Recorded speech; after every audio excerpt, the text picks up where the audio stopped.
Hello, everybody. Hey, True Crime Wifey. Hey Leslie, how are you? Good. I'm so happy you're here. Well, I am thank you for just, inviting me. yeah, I'm thrilled. I enjoy having people to chat with. It's really hard to just talk and read comments. I So, see we have a lot of people in the chat already. no, we've got There's all Ruth our, Ann, Ron yeah, Smith, yeah, Patriot, Patriotic, Rebecca. Um, Karen, Yeah, so I Lynn. thought True Crime Wifey, I almost said your name, would be awesome to have here just because she has so much experience in child abuse investigations and she's just got a world of knowledge. And I bet most of y'all are going to know way more about this case than us.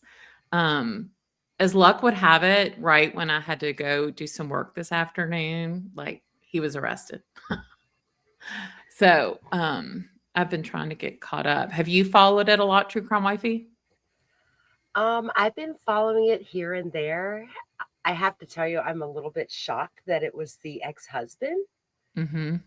because I actually thought that I thought that we were going to find out it was something else. Right? I I felt had a whole bad. theory going on. Yeah, I had a theory. I mean, I definitely thought, okay, it's somebody who knows them. I was convinced of that because he was shot multiple times. She was shot once, and they locked the children or and the dog away so they couldn't get to them. So I thought, a normal, just not normal, but somebody that might know who they were may not have spared the children. Um, I didn't really know much. I was hearing all these different things about the ex-husband, so I didn't know what to think. But but then I thought it might be linked to the dental practice and opioids. I Yeah, was me going to tell too. y'all.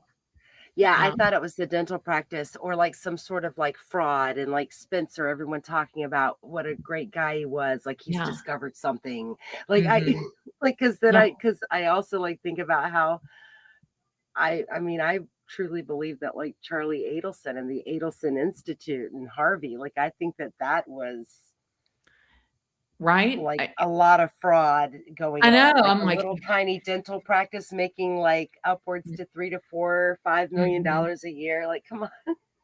Right, and everybody, even like a lot of investigators, former FBI people that are always on these as guests were like, "Oh, this is suspicious," when Mark called in. I didn't think that was suspicious. What I thought was the people calling in have reason to think something has gone on. And I think now Oh that's what yeah. we're gonna find out. Yeah, I didn't think that it was suspicious. I didn't think that his 911 call was suspicious at all, because he was basically relaying the information from the dental practice because the guy hadn't, or because Spencer hadn't shown up. But I felt like he might have could have given a little bit more detail, like when he was getting pushed back on the from the dispatch. He should Mhm. have been like, this guy has patients waiting. Yes. There's two babies in the home, Right. things like that. Like, Right. to have that sense of urgency. Mhm. Especially as a dentist, as that guy was calling in.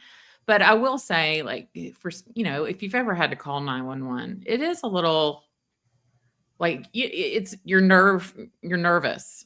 Yeah. Um, and maybe he didn't want to seem like overly freaking out, but and maybe too, because the 911 operator was just she was a bitch. I mean, she should be fired. Honestly, it was awful. I mean, Yeah. she should have said, "Well, what makes you think this?" And everybody was saying, "Oh, he's just an hour late. It's just an hour late." Look, doctors don't roll in and park their car and just plop down in the chair to get started on oral surgery. They go I early, mean, they look at their caseload, they look at X-rays, and they probably had a full patient load because by then, a lot of people are getting stuff done because of the holidays or they've met a deductible. right. Yeah, Yeah. he might have had like a full house that day, especially, it being Mhm. like 2 days before the new year. Yeah. Yeah, that's what I think. I think he probably had an 8 a.m. and he probably was, like, gonna get there at 6 or 6:30, and they're like, "Oh my god," because maybe Michael has been threatening them. Um, I don't I just have a suspicion, and if you saw my short video today, I had wondered why he didn't update his LinkedIn, and now I'm wondering if it was because of Michael McKee, because maybe Spencer didn't want him to know where he worked now. Yeah, because I have a lot of thoughts on Michael David McKee. Oh, good. I wanna hear him. Um, and we will oh, hi, everybody. We're so happy y'all are here. So I'm Leslie B, and we've got True Crime Wifey on, and this is True Crime in a Minute. And we normally discuss all things Adelson's, but we're really, working to branch out from that. So this is what this is. It's weird to not know as much about something. It's kind of uncomfortable, but we're all going to be here to be learning together. But as y'all know, I built a little slideshow. So, what do we know about him? I can tell you there's been some rumors circulating, and some people said that he divorced Monique and then he married a man, and that's not true. That is a different Michael McKee. Unfortunately, Michael McKee's a pretty common name. I know somebody by that name in Nashville who is a doctor. But he's a vascular, or he was a vascular surgeon in Illinois. He was adopted, and he was estranged from his parents since graduating college. Uh-huh. Interesting. So there's this, and I want to give like credit on all this information to there's this Oh, what? Yeah. nothing. Anyway, It's Atlanta. yeah, but she's got some interesting information on this case. It's the first time I'd seen Okay. it. All right, but so this is what we do know. So apparently she lives in Columbus, Lana does, and she knows people who know Michael McKee. So they got engaged. Monique and Michael got engaged in 2013. And they kind of had like a tumultuous engagement. If any of y'all have had those, you know what I'm talking about, where you're asking yourself, is this cold feet, or is this normal, or is this bad? And she kept telling her friends, oh, the wedding's going to be called off. It's going to be called off. But they did get married in August of 2015. And it was a short lived marriage, like 7 or 8 months. Right after they got married, they moved to Virginia, and he was finishing his residency at Virginia Tech. And I don't know what was going on. That's what I guess we're going to find out. And maybe you can tell us more, True Crime Wifey, if you know more. Yeah, he moved there alone. Well, so what I heard was that they went there together, but she was not there long. And she basically called her parents or her family, and they brought a U-Haul. And while he was off at work, packed up her stuff and left. So that probably has not been sitting real well with him, is my guess. Well, and yeah, and that's obviously if Lana is talking to people who know him and know Monique as well, like in the area, they might have that specific information. Right. That's a good So if point. they got engaged, you said they got engaged in 2013. Yeah, so he didn't graduate medical school until 2014. Yeah. And so he was probably super stressed out as well. I'm just saying. Right. I don't think medical school is easy. Right. But he would still, so she was like, we're getting a divorce, I guess, or whatever. I don't know if she moved with her parents. I don't know that much. But he kept sending her packages and would sign them, your husband, like he wasn't accepting it. And then, this is some more information. One day he was like, you're never going to get rid of me. When I get my medical signing bonus, once he's done with his residency, I'm going to buy a house and live next door to you. Freaky. Hey, do you know, are these like digital electronic messages, or is this just like hearsay information? I'm just wondering. Yeah. So I guess to me it's hearsay, but what Lana said is that people that know Monique and him, they still have the text messages that she sent to her friends in 2017. And they showed Lana those text messages. Oh, okay. So I'm just divorce was final in 2017. and she thought he was delusional. And then we know December 30th, they were murdered. And then we know today he was arrested. Also, this was interesting. It reminded me of Grish, how he's talked about the Google analytics with, wasn't Dan Markell like spiking in searches in Tallahassee? Yes. So Lana ran Google Analytics on the wedding video, and there was a spike in views. It was viewed on December 28th.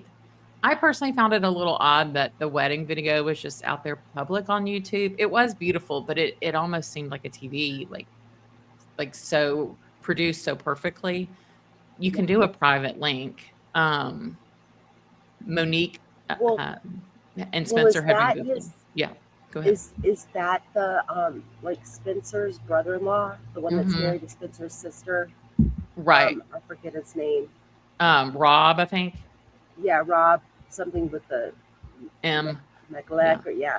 Mhm. I believe that that's his profession, correct? Like, It is, yeah, it is his so profession. I Yeah. believe that his YouTube channel is really to show his professional, Mm.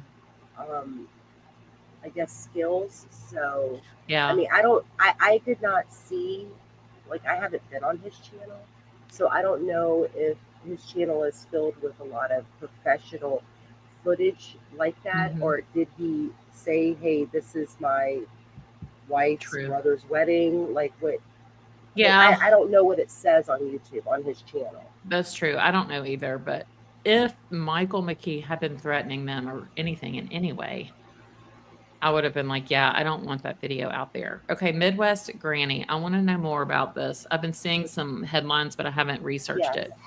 it. Did she Okay, I buy know her own the rings? details. Yes, I know the details around this. Okay, well, is your microphone kind of far? It's just a little hard to hear you. Oh, can you hear me? I can hear you. It's just maybe it's okay for everybody else, but I mean, I can hear you fine. Do I sound a lot weaker than Leslie? Yeah, y'all tell us in the chat. Does True Crime Wifey sound further away? They're on like somebody says a little muffled. Oh, Your my volume is low. I don't know how to turn up the volume. There's probably a way.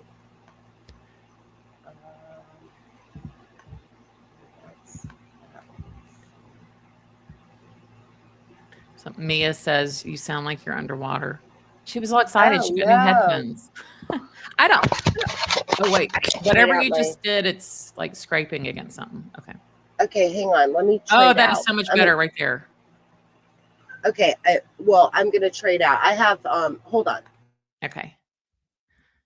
Yeah, I want to know. Okay, so she married. We can just talk while she's getting her new headphones. Why would she marry a vascular surgeon and buy her own ring? Does that sound better? Does Leslie sound like she's under?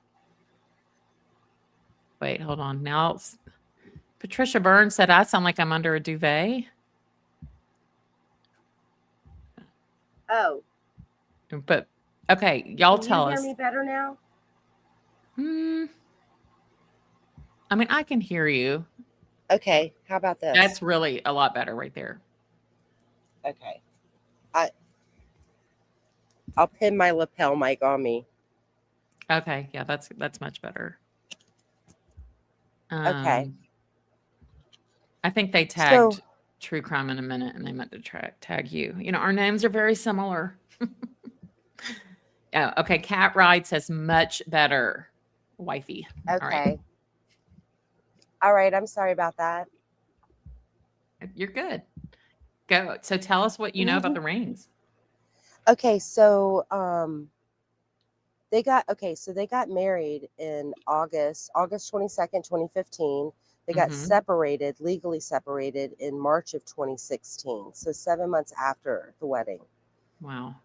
She did not file for divorce until May of 2017. So like 12 months after the separation. I wonder why. I don't know, but within 6 weeks of her filing for divorce, it was totally final in June of 2017. She Okay. listed her rings in the divorce. The divorce um, paperwork is only 55 pages long. Um, she listed her rings as personal property, not marital property. Mm. And I guess there's some sort of I don't know if it says like explain why type thing, and Mhm. it's 2 words: I paid. That's all she wrote. She paid $2,500 for her engagement ring, and she paid $3,500 for her wedding ring, and Wow. it's listed in the divorce file. And I mean, I believe I know why. I believe it's because he graduates medical school in 2014 from Ohio State. Mhm. And in order to become like a vascular surgeon, what he is now, Mhm. you have to go through, after medical school, you have to go through a 5 year program of general surgery and then an additional 2 years of vascular surgery after that in order to become like a full on vascular surgeon. So those 7 years, you're kind of under a residency situation. So the Mhm. first 5 years in general surgery, he's making less than $55,000 a year. I don't know exactly what he was making when he was in the residency for the 2 years after that. Right. But pretty much by the time, um, I mean, he's 39 years old now. He graduated in 2014. So 7 years after that. So he wasn't really even making money until at Mhm. least 2021 or 2022. Okay. Well, I guess this has been eating at him. Patricia Burns asked what vascular surgeons do. This is the Vascular Institute. They treat every artery and vein of the body except the brain and heart, but they do a lot. um, Yeah, he works for a children's hospital oh God, that's even scarier. in Rockford, Illinois. Oh, but that's Every time I hear interesting. Maybe every that's why time he I hear spared the kids. Rockford, yeah, every time I hear Rockford, Illinois, I think of A League of Their Own, the Rockford Peaches. Mm, hmm. That was the team's name. Sorry. Interesting. Cleo's mom says she hired a private judge to conduct the divorce to get it done quick. Is that even a thing? I I was did hear wondering, it's a did private she wait judge, but I didn't. a full year so she could keep the wedding gifts? Have y'all ever maybe that's a Southern thing. If you're married less than a year, you're supposed to return all your wedding gifts. I don't know. Have you ever heard that? But No, I but that's wonder okay. if he kept trying to like win her back, because it had been so hot and cold. I think that we might find out that he has not made any contact with her. Mm. I think that he's been laying in wait. That's my speculation, So do you or think lying in wait. yeah, do you think he did it or do you think he hired someone?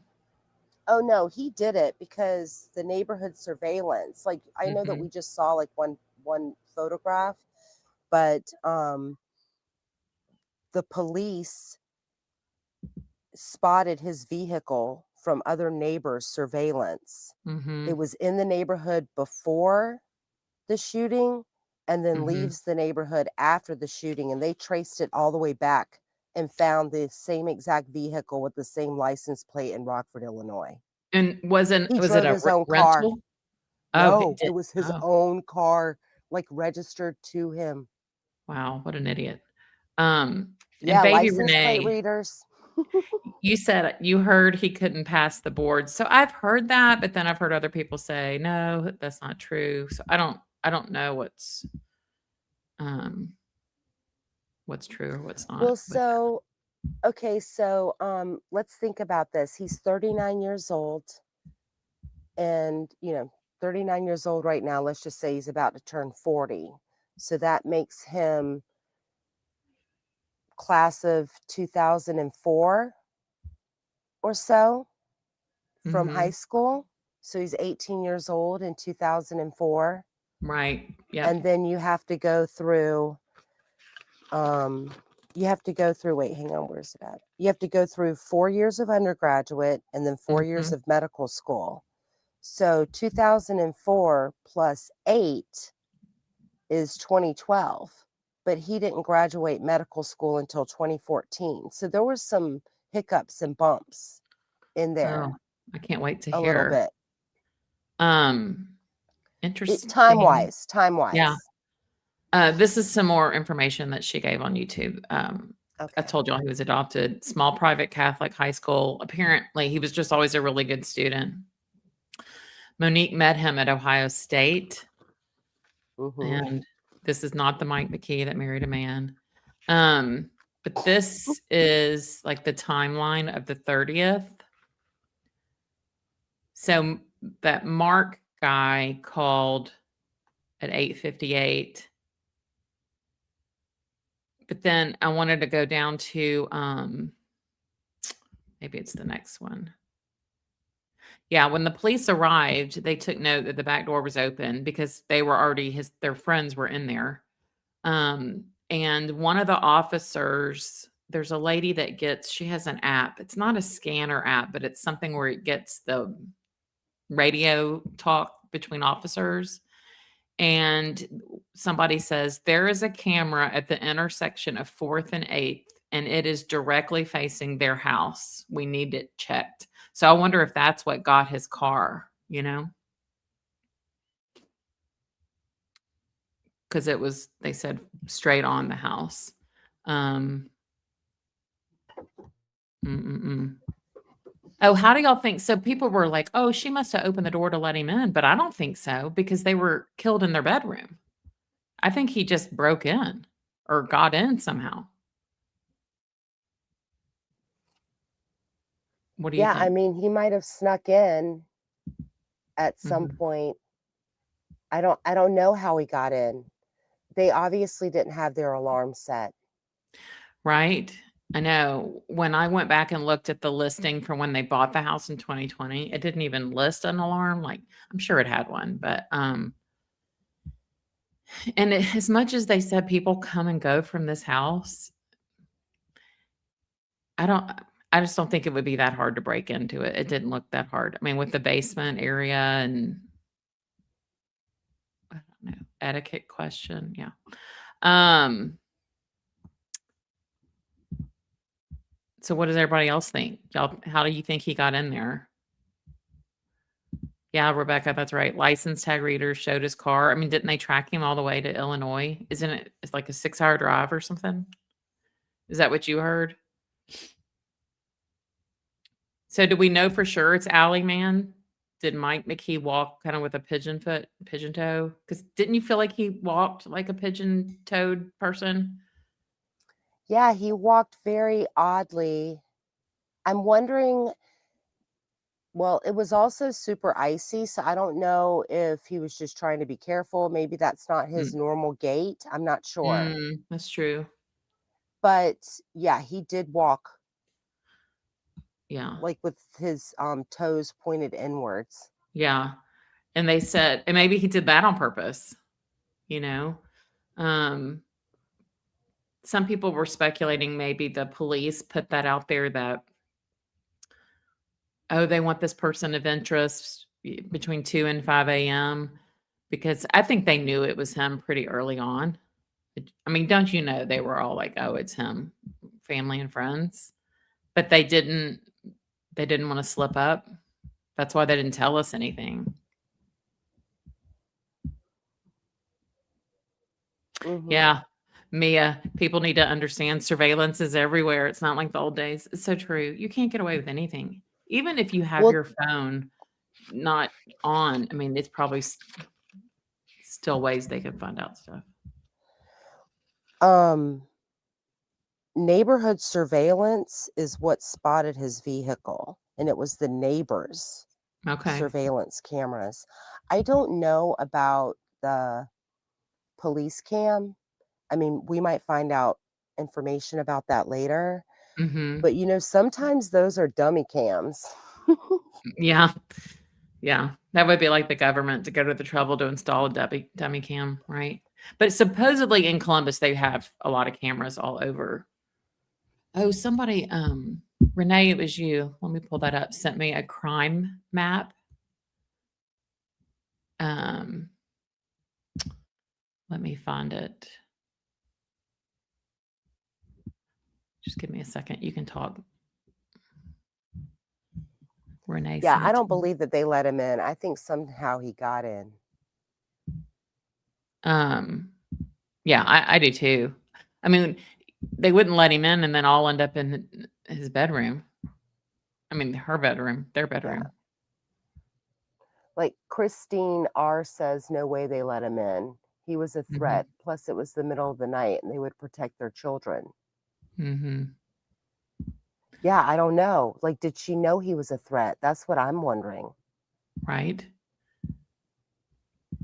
But if your ex from a decade ago shows up and it's like, hey, my car broke down, I mean, I don't know. Right. And it is a little strange.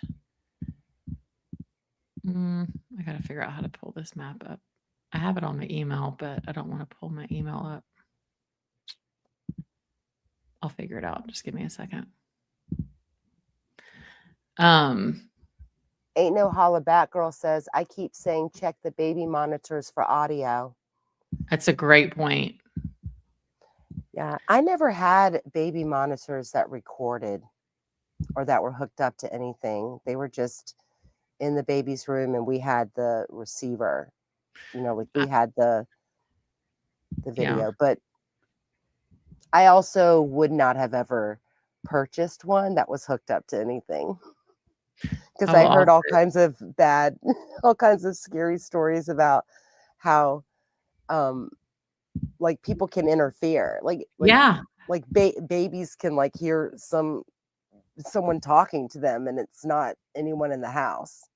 Yeah, I Like, have you remember, seen those scary videos? yeah, and I remember back in the day, cordless phones, y'all that are, Gen X, we had the antennas that pulled out, and it would pick up. I mean, you were walking around the house with an antenna like, 12 inches out of your head, and it would pick up baby monitors at your neighbors. Yeah, you could hear. Yeah, you could hear. Sometimes you could hear your next door neighbor talking on their cordless phone. Yeah, that's what I'm saying. And I remember like my mom and her friends. Yeah, see, now you hear about my mom. I remember they were like hearing all this juicy gossip on with another neighbor on one of those things. So just saying things happen. Oh yeah. Yeah. And Patriotic says, yeah, the first cordless phone weighed about 20 pounds. Yeah. I remember ours and it was like, you didn't charge it. And yeah. Yeah, and then you'd have to like use the hallway phone with the long cord if the Mhm. cordless phone didn't get charged. I know. I thought we were big time when we got call waiting. All right. I was just going to pull up. But I Yeah. never thought it was like a vagrant that did this crime. Oh no, me But I neither. never understood like why they, and I'm not trying to shame on the Tepes. I don't know. I couldn't live in an area like this. So I see that Tallygow is talking about the restraining order. Okay, so it is standard in Ohio that when you're in the process of a divorce, that a mutual restraining order is put in place in all divorce cases. That seems so weird. And it's to protect each person for harassment or cause of bodily harm for the other one. But that's Mm. standard in Ohio, apparently.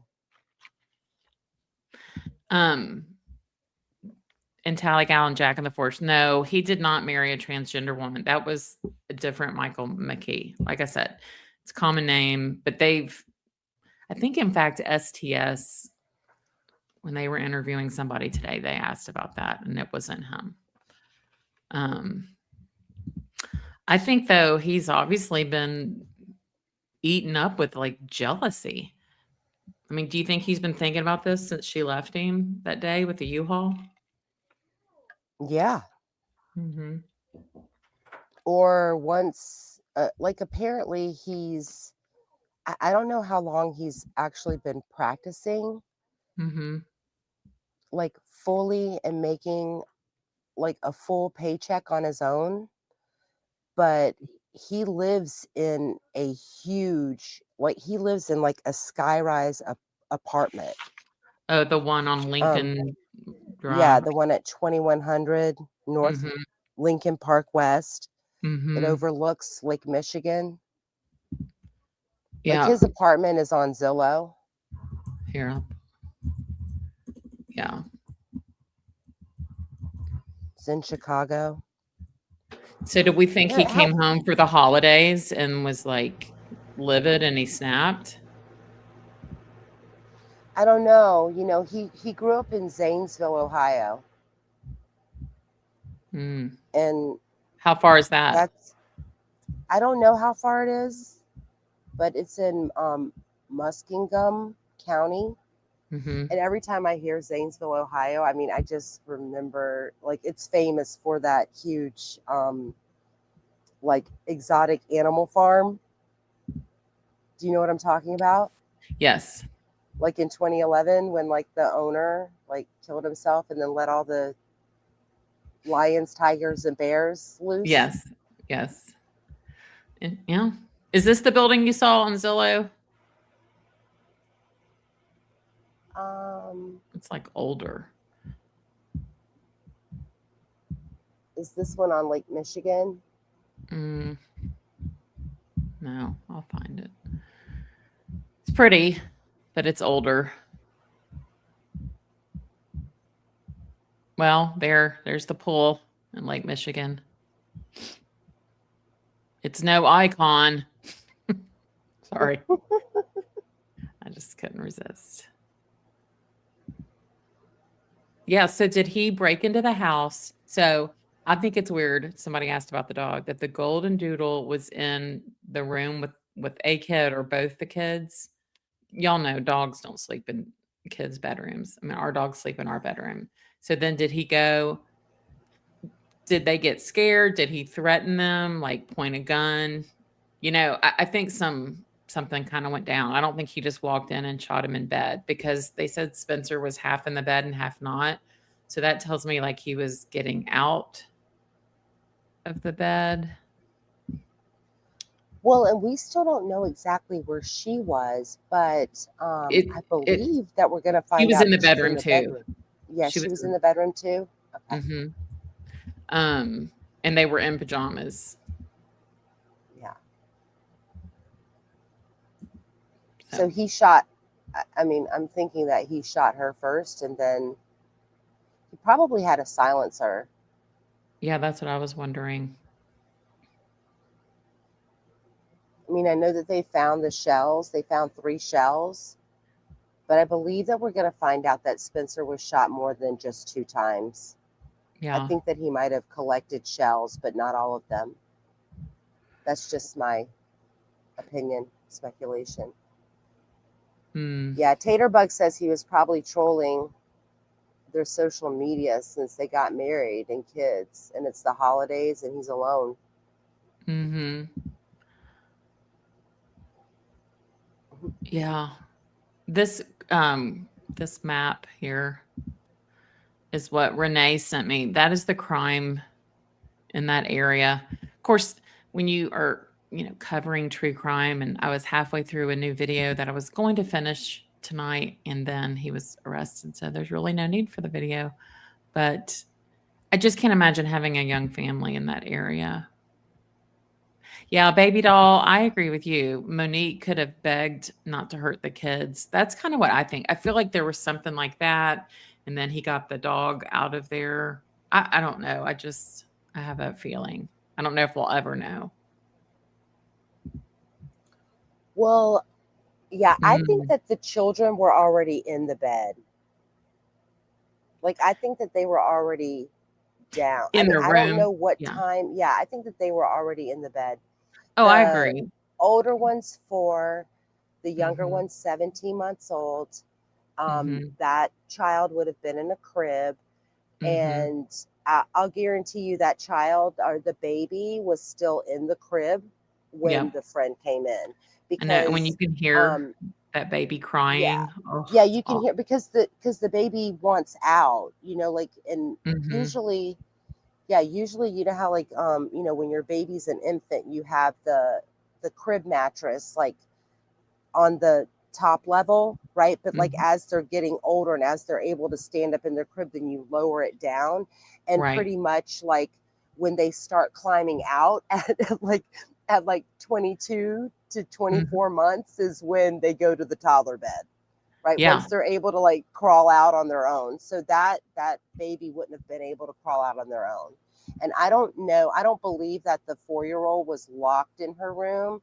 Um, but I had watched Ashley Banfield earlier, and she had made mention that, um, like, I guess she had 2 children close together within 19 months apart. I mean, I Mhm. had 3 children in 5.5 years, but they're all about 3 years apart, like, a little less than 3 years, the first two, and about 2.5, the second two. But she said that she would use a baby gate. Like, she would put the older one to sleep in the toddler bed, but then use a baby gate. So, like, if they got up in the middle of the night, they wouldn't be wandering around the house to fall down the stairs. Now, Right, I go don't down the have steps. stairs, so I Mhm. never had anything. Because if any of my toddlers woke up out of their toddler bed, they would just come to our room. Right. I didn't have to worry about them falling down stairs or anything.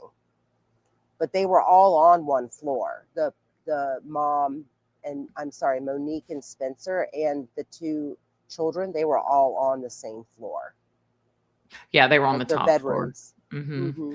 And somebody said that basement window freaked him out. I agree. That basement just freaked me out. It just looked like a very easy to break in house to me. So I pulled up the Zillow. So it was that. And this is his actual apartment, 12DS. Okay. Um, well, it's not going to be anymore. It's very like 80s kitchen. Oh, bathroom. Gray commode. Ooh. Oh yeah, there you can see Lake Michigan. Yeah, this was the same building I had pulled up. I guess he hadn't dated anybody or anything because he was still all focused on her, but I want to know more about their relationship. And somebody said earlier, I think it was Baby Doll, that they think Michael made her watch shoot Spencer, and I tend to agree with that. Okay. But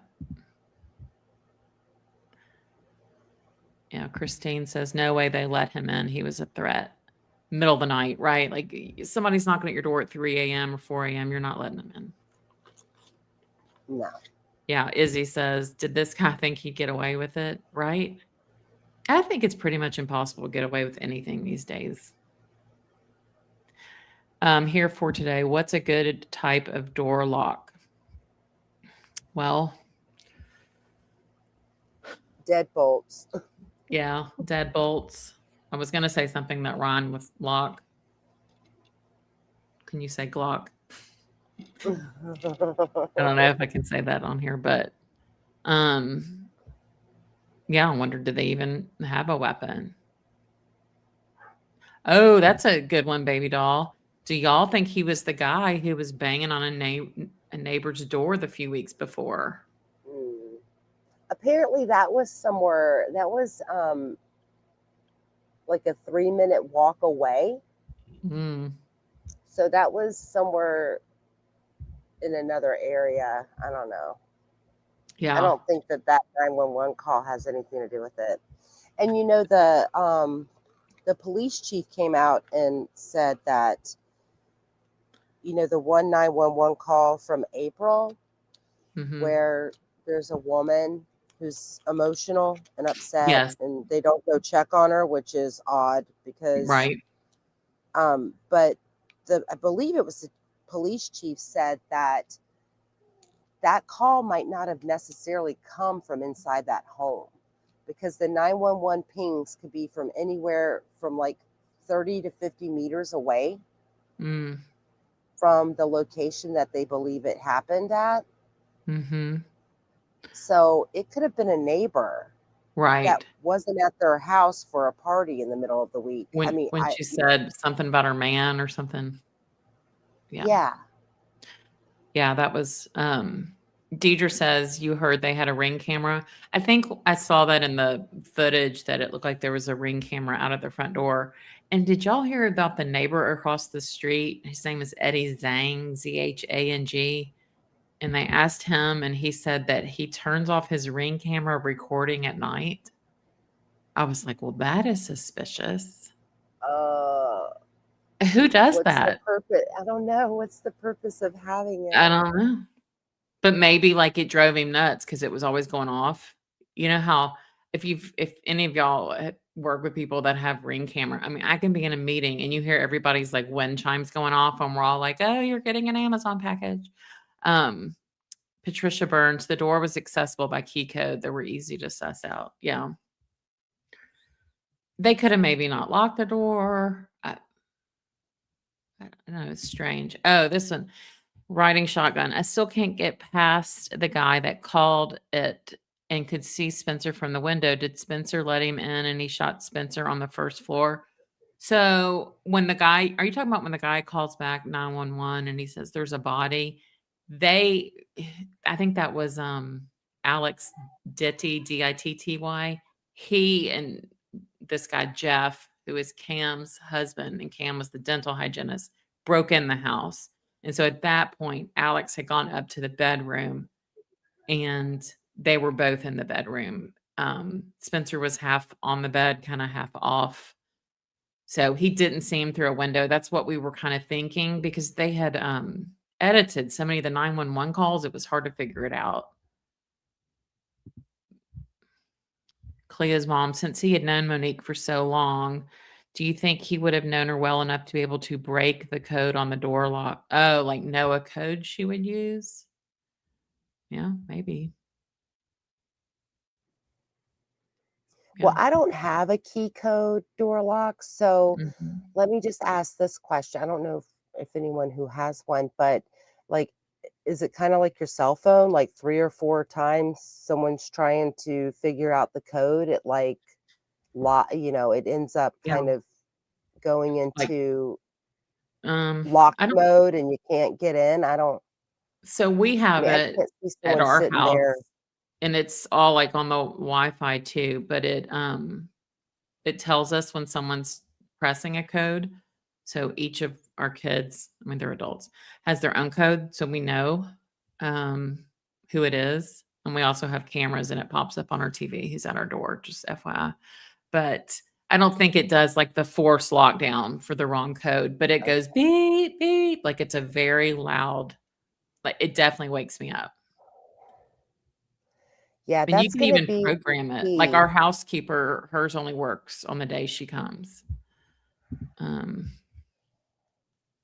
Talagal, it said the husband was found in the bedroom. It was after 2 to 3 AM. No clue how he gained access, but definitely think he surprised them. Children and dog placed safely out of harm's way. Yeah, right? Yeah, I think that the children were already in their beds, and honestly, like, if they would have heard anything, been startled, woken up, they might have just gone back to sleep. Mm, yeah. Like, sometimes you hear something and you wake up and you're like, "Was that a dream or did I really hear it?"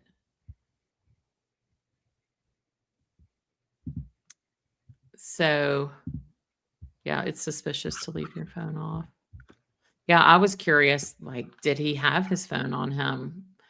Because they could see what connected to their Wi-Fi or tried to connect, you know? Also with, like, cell tower data, there's not a ton of cellular usage going on probably at that time. See what the Adelsons have taught us? Yeah, or he did one of those Orbit. things where Uh-huh. he powered off his phone 2 hours out. Yeah, and yeah. then powered it back on after he Mhm. left. Right? I Yeah. know. Oh, Like, yeah, awful. I can't imagine that either, and those poor kids. And then people were, like, suspicious of the brother-in-law. I mean, it was like, I oh thought it was no. a little weird how he, like, hit the interview thing, but he wanted it very well known that was not Monique on that phone call. I think, you're damned if you do and you're damned if you don't. Well, and I think that the family made him a spokesperson. Like, I Mhm. don't think he's out there, making himself one. Yes, and I'm he looked pretty sure that the distraught. of He looked course. exhausted, stunned, grief-ridden. I mean, you could just see that emotion on his face, in my opinion. Yes, y'all check out True Crime Wifey's channel. She's the insider on a lot of Tallahassee stuff, but she also gets some good coverage on other cases. I wonder if he was abusive to her. Mm, I don't know. I think that his motive, I think that we're gonna find out it's jealousy. Like, I yeah. think that he's like, they were together for however long. I mean, I don't Mhm, really know. I mean, I know that like the stuff that you were revealing from the Transparency channel, mhm. or what does she call her channel? Truth, Truth or Trans transparency. Yeah. Um, I mean, that's what, people are telling her, or their friends of Monique are telling her, but they Mhm, probably had a relationship up and down. I mean, he's in med school. That's not easy for anyone. Um, mhm. he wasn't super wealthy. He didn't have a lot of money. She obviously had to buy her own rings. Right. And I think that I mean, if you look at the timeline of when he graduated and how long he had to do those residency programs 7 years later, I mean, he didn't become super successful monetarily until at least about 2021, maybe a little afterwards. I think I as a think that he's man, like, yeah. yeah, like, I think he's like, like she couldn't stay with him Mhm. I think he was until he made humiliated. it big. Yeah, until Like, he how do made you it tell big. your friends, like, "Dude, they got a U-Haul and came and packed her stuff up and she's gone." Um, Somebody emailed me this, which I appreciate. It is the arrest affid what is this? Probable cause. Oh, wait, I'll read that in a second. But here that is interesting, it lists Michael McKee, and it says the offense was on December 30th and that it was at 3:52 AM. So it's like they know the exact time, I Yeah. guess, from the camera footage. You think that's the time he entered the house? No, I think based on the neighbors' surveillance footage, they can probably narrow it down from when he parked his car there and then from when the car is leaving. Yeah. Because they never told us what exact time that um, shot was taken of the person walking in the alleyway with the pigeon toes. I'm sorry, I don't mean to be Yeah, no. So I'm just gonna read with the the weird gait. yeah, the weird thing. I know, I wasn't very PC saying that. So summary It's okay, statement of I was pigeon toed at some yeah. point. Um, that's what we always called it. I don't know. Summary statement of facts in support of probable cause. So this one is much shorter than the Adelson's, whose is like 16 pages. This is 2 paragraphs.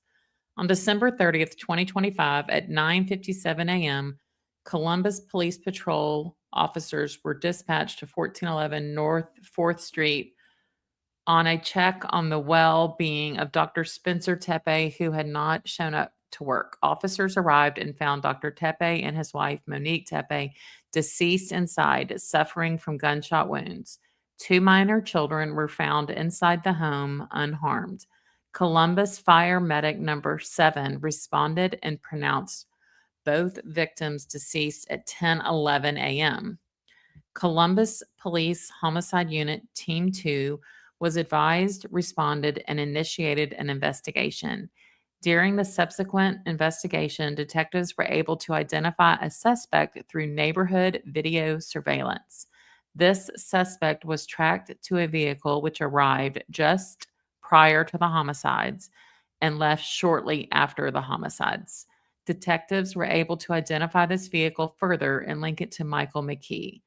Detectives located the vehicle in Rockford, Illinois, and found evidence of McKee in possession of the vehicle prior to and after the homicides. So Rockford isn't his address, though. What was in Rockford? Was he at a hotel?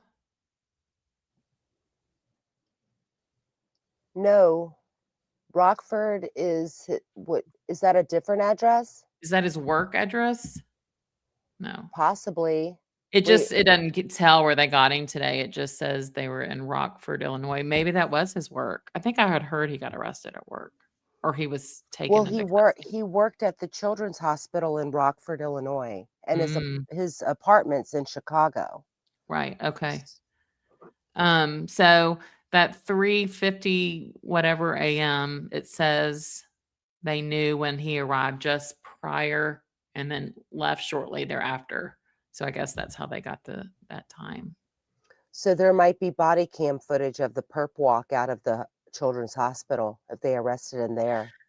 Yeah, that's gonna be some FOIA. Hmm. How many agents do you think were there? Imagine like you're having a consult with like in your child's hospital room with this doctor. I Wow. don't. I'm Oh, like way behind geez. in this chat. Um, I just But don't they might have understand, gone in there, the marshals and everything. I mean, right? sometimes, especially in a case like this, I mean, the Mhm. police are gonna, you know, pull out all the bells and whistles. Right? John Smith, these kinds of people obviously have mental problems. Who would throw away a career you spent 15 years to develop otherwise? I agree. And how much money? I mean, he probably had what, half $500,000 in student loans, maybe a quarter, three-quarters million.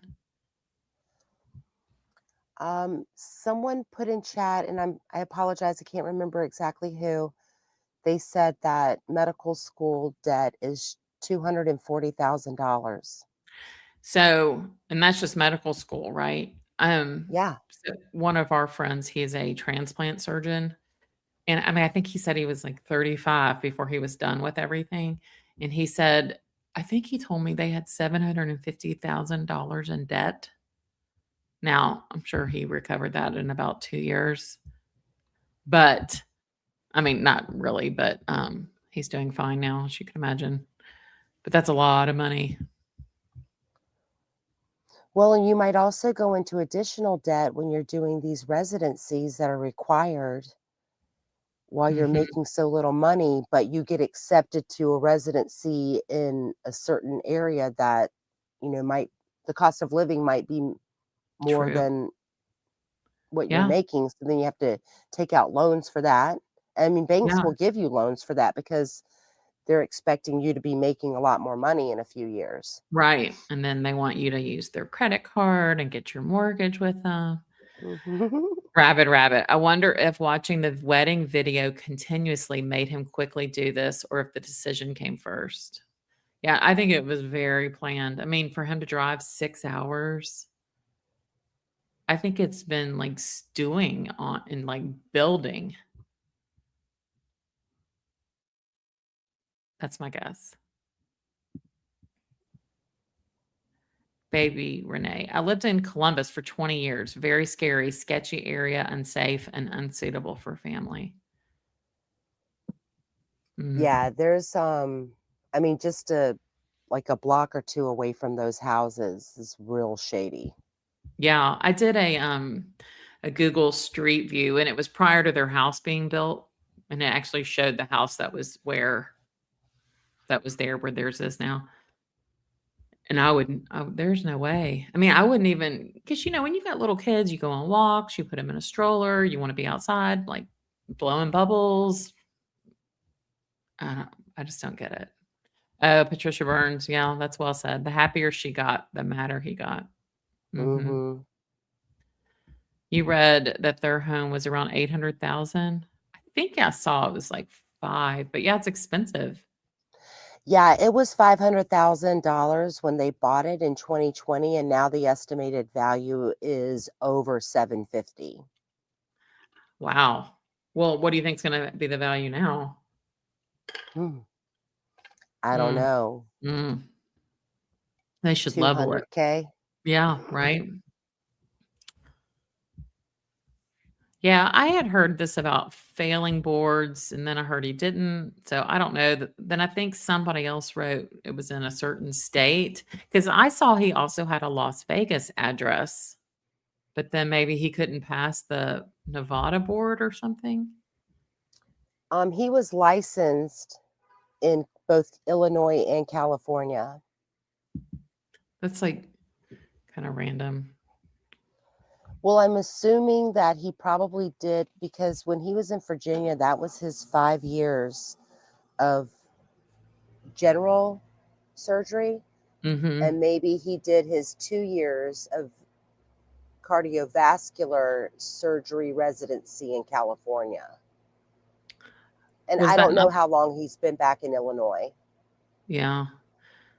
It was hard to even find pictures of him online. It's almost like he went and deleted as much as he could about himself. I don't, did you find that?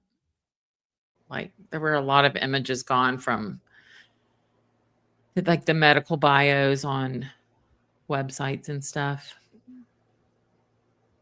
Yeah, I mean, he might have deleted that stuff. Yeah. I I mean, and wonder if he has a social circle. Like, because mhm, you said that it was reported at the one channel that mhm. he is estranged from his adopted parents. Right. After college, was that like after they stopped paying? I mean, I have so many questions. And was he mad that he was adopted or, is it mental illness? I mean, I think we can probably say yes. Well, and was it after college? Like, was it after his 4 year degree or was it after medical school? Because 4 year So degree, that would be like '08. Because 4 I'm year. a, Yeah. So were okay, they see, not at because, the wedding? Like, I'll need information. yeah. Yeah. So many questions. Yeah, Um, I find Hey, it Mel. interesting that only the only person who's come out like on, I guess large, I'm sorry, I don't mean to say say it like this, but large channels is Uh-huh. the husband of Spencer's sister. Like, are we going to end up seeing on, maybe mainstream media or other, Mhm. large channels saying, like, friends of Monique's talking about this? I'm just Right. wondering because I find it, I don't know. I mean, Yeah. maybe it's just, because misinformation is real as well. So, True. Um, yeah, the children, John, the little girl is 4 and the little boy, you said 17 months? 17 months old. Yeah. They had really pretty they have really pretty names too. I read them. I can't totally Yeah, remember it. see, I didn't even hear their names. Yeah. And honestly, I've only been watching a little bit of like clips here and there. And when you texted me earlier, Mhm. I just did like a search in YouTube and I did watch Ashley Banfield's update. And then I think like the first 17, 18 minutes of hers. And then she said, oh, and now I'm going to play what I recorded on the 9th, which was yesterday before this arrest. So Right. that was like the second part of her video. I think it was like a 50-minute video, but the first, 20 minutes or so is really the I like information. her information. Mary Sketch says maybe he closed the kids and dog up in the room first. That's what I think. Um, I think he didn't have to get rid of the kids. I think he had to to The get dog, rid of the though. dog. Yeah. Yeah. He might have I think just put the dog in one of the kids' before, rooms and shut the door. I don't yeah. know. Yeah.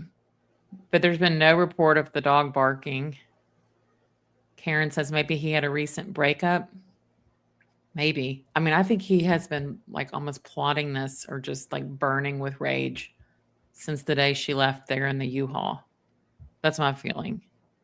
Yeah, and I'm wondering if we're gonna find out from anyone if he had been trying to contact her, or if Right? Monique even knew that he, because I that's why I'm saying I feel like he was like lying in wait. Like Mm-hmm. he's stalking from afar. Right. That's, I mean, I could be Yeah. wrong, but Yeah, I'd like to see his Google history search. And then I think they were saying a lot of things were coming through a VPN, but then I think he got kind of sloppy in the last 10 days.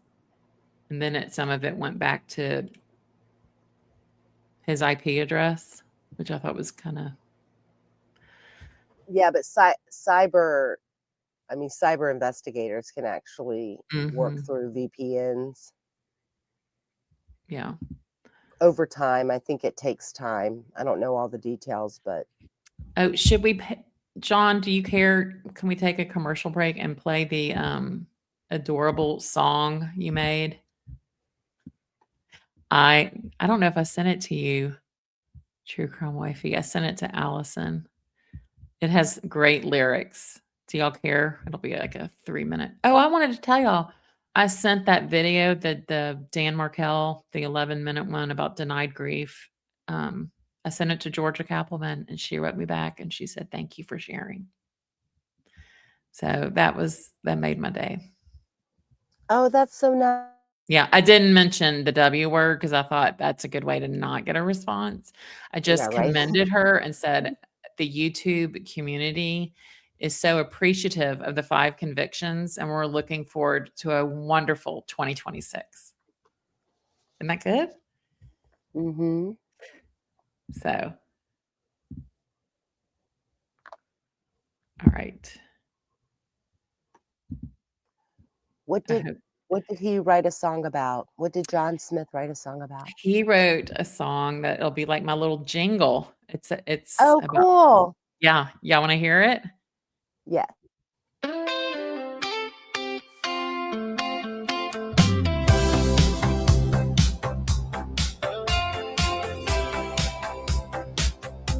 She came into true crime, quiet as a mouse.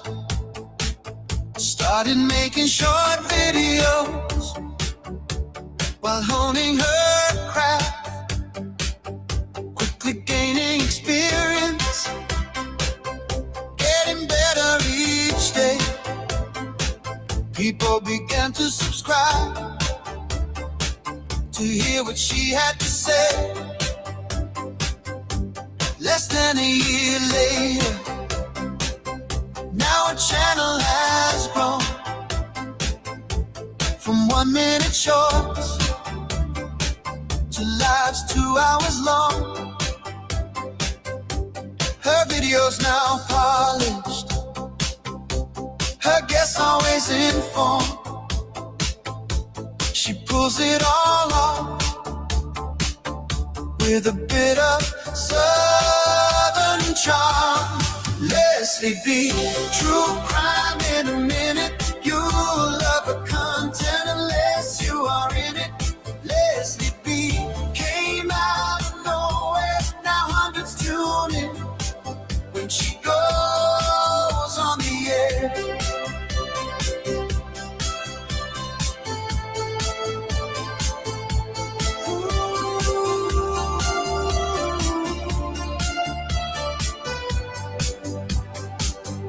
If you're clicking through channels and trials are your thing, try true crime in a minute. You'll be glad that you came. She does her research and puts out a good show. You'll always learn something that you didn't know. Leslie B, true crime in a minute. You'll love the content unless you are in it. Leslie B came out of nowhere. Now hundreds tune in when she goes on the air.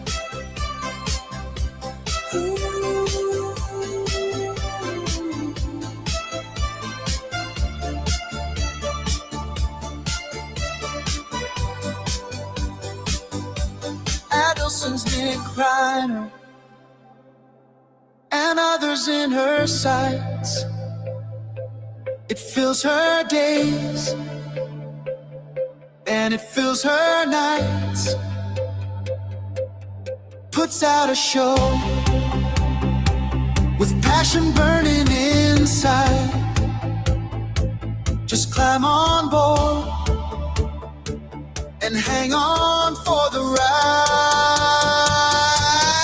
Leslie B, true crime in a minute. You'll love the content unless you are in it.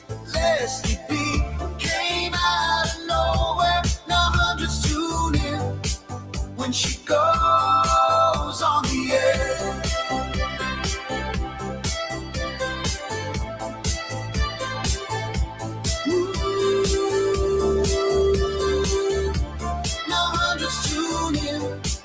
When she goes on the air.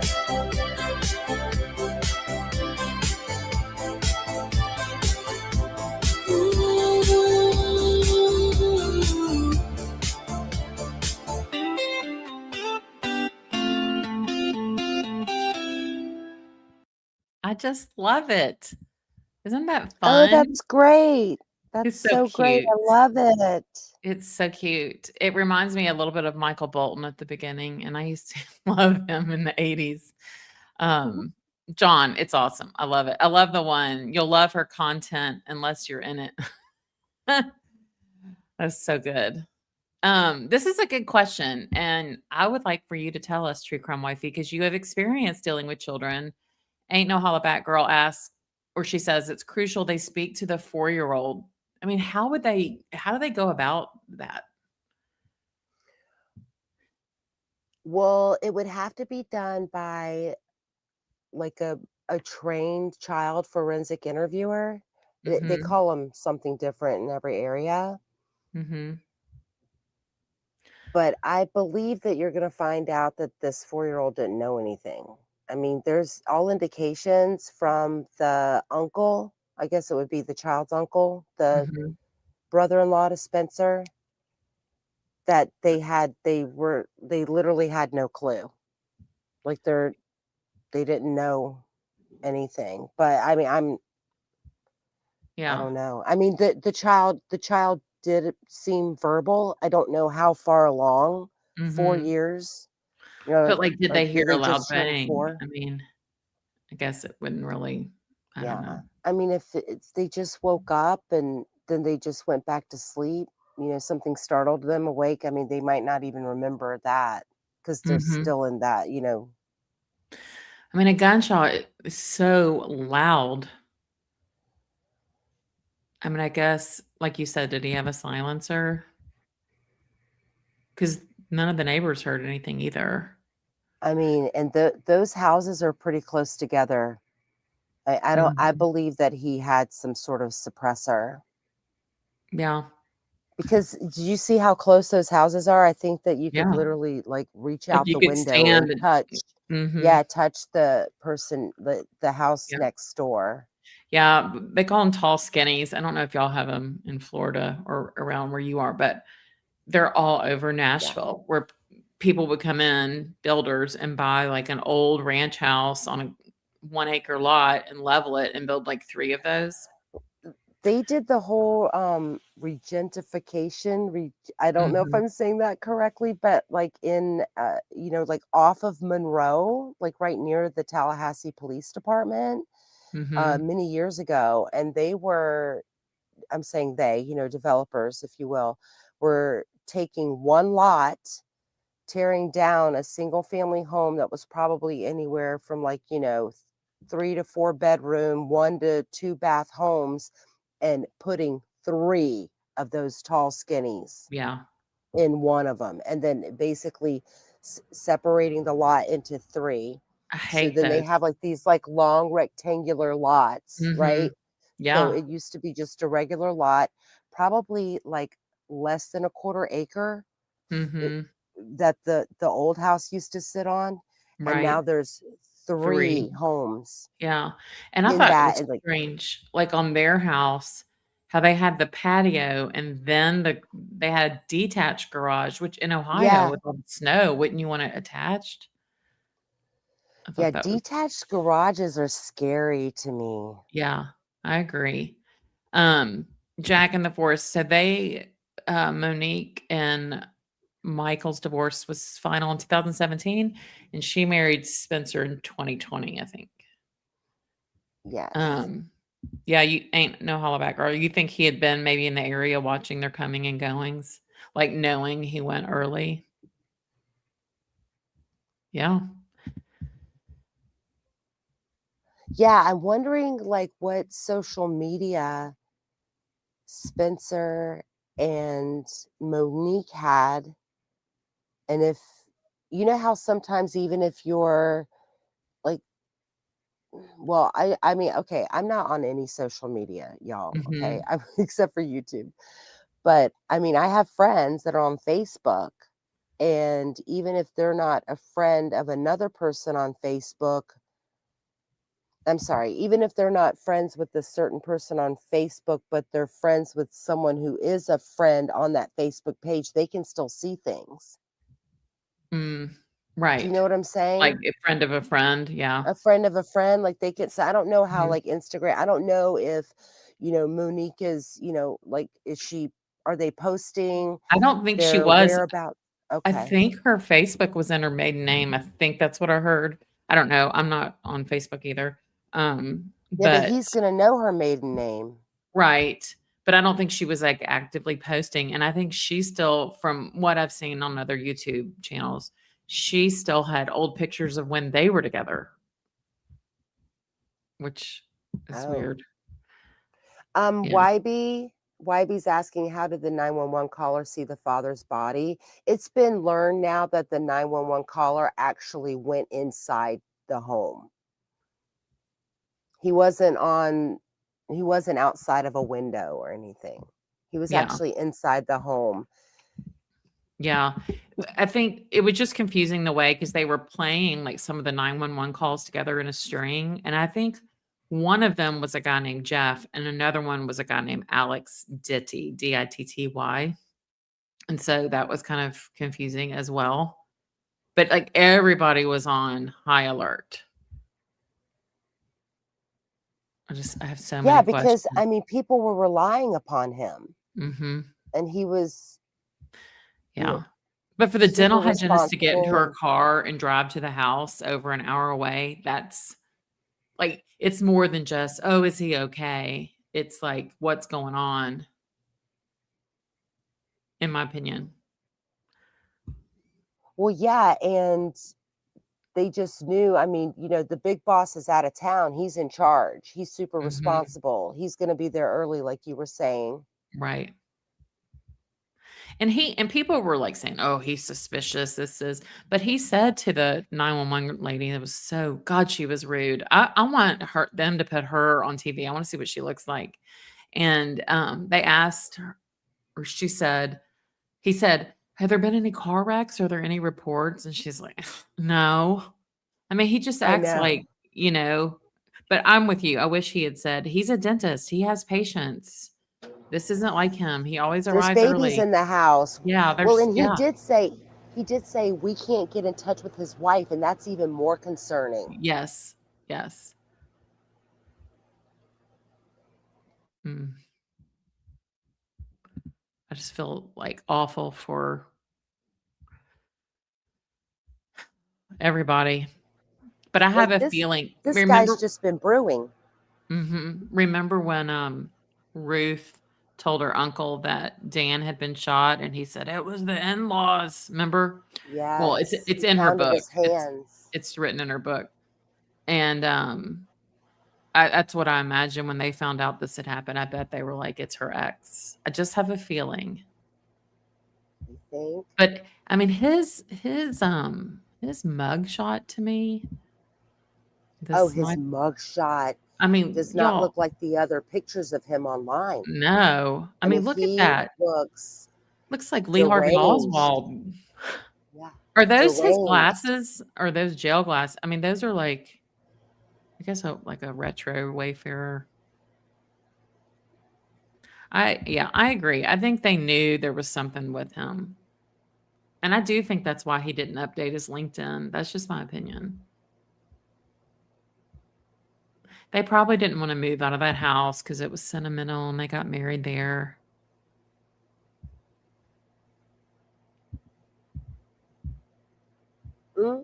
Taterbug says he's got those roid jaws. Yeah, it's like when we first started this, didn't somebody say, who's this Lego head? He does kind of look like a Lego head. Yeah, like a Minecraft guy. Yeah, oh yeah, Minecraft. That's it. I'm just very. I need more information. I mean, surely people that know him, but maybe they just don't want to talk. Has Oh, anybody Zelda, else? Zelda. Yeah. I remember Zelda from years ago. She used to Aw. cover, she has a channel. She used to cover the Watts case. Hi, Oh, Zelda. hey, Yes, and Zelda. she actually has, she says there's a huge, her security lights go off when there's a huge elk at her window. She's an artist. Hi, Oh, wow. Zelda. Well, welcome, Zelda. I bet elks. I mean, I don't think I've ever seen one in person, but I can only imagine how huge they are. Oh, I had thought this too, amazingly true. Maybe Spencer was up and getting ready for work and went outside and forced to go back into the house. You never know. I mean, I was thinking that too, Oh, because if he was going to get up and leave, he might be in the kitchen making coffee. Then maybe the dog, needs to go out. That's a really good thought. And then maybe, yes. yeah, Well, yeah. and what was his commute an hour and a half? Mm-hmm. Yep. Yeah. How old am I? I'm Gen X, I'll tell you that. Oh. Well, I did look up the distance between Chicago and Rockford, and it's 86 miles. It's like an hour and a half. Yeah, So I put he on was a practicing an hour and a half away. almost. I did a video and I made a map. I'll pull that up. I'll show y'all. It's just wild.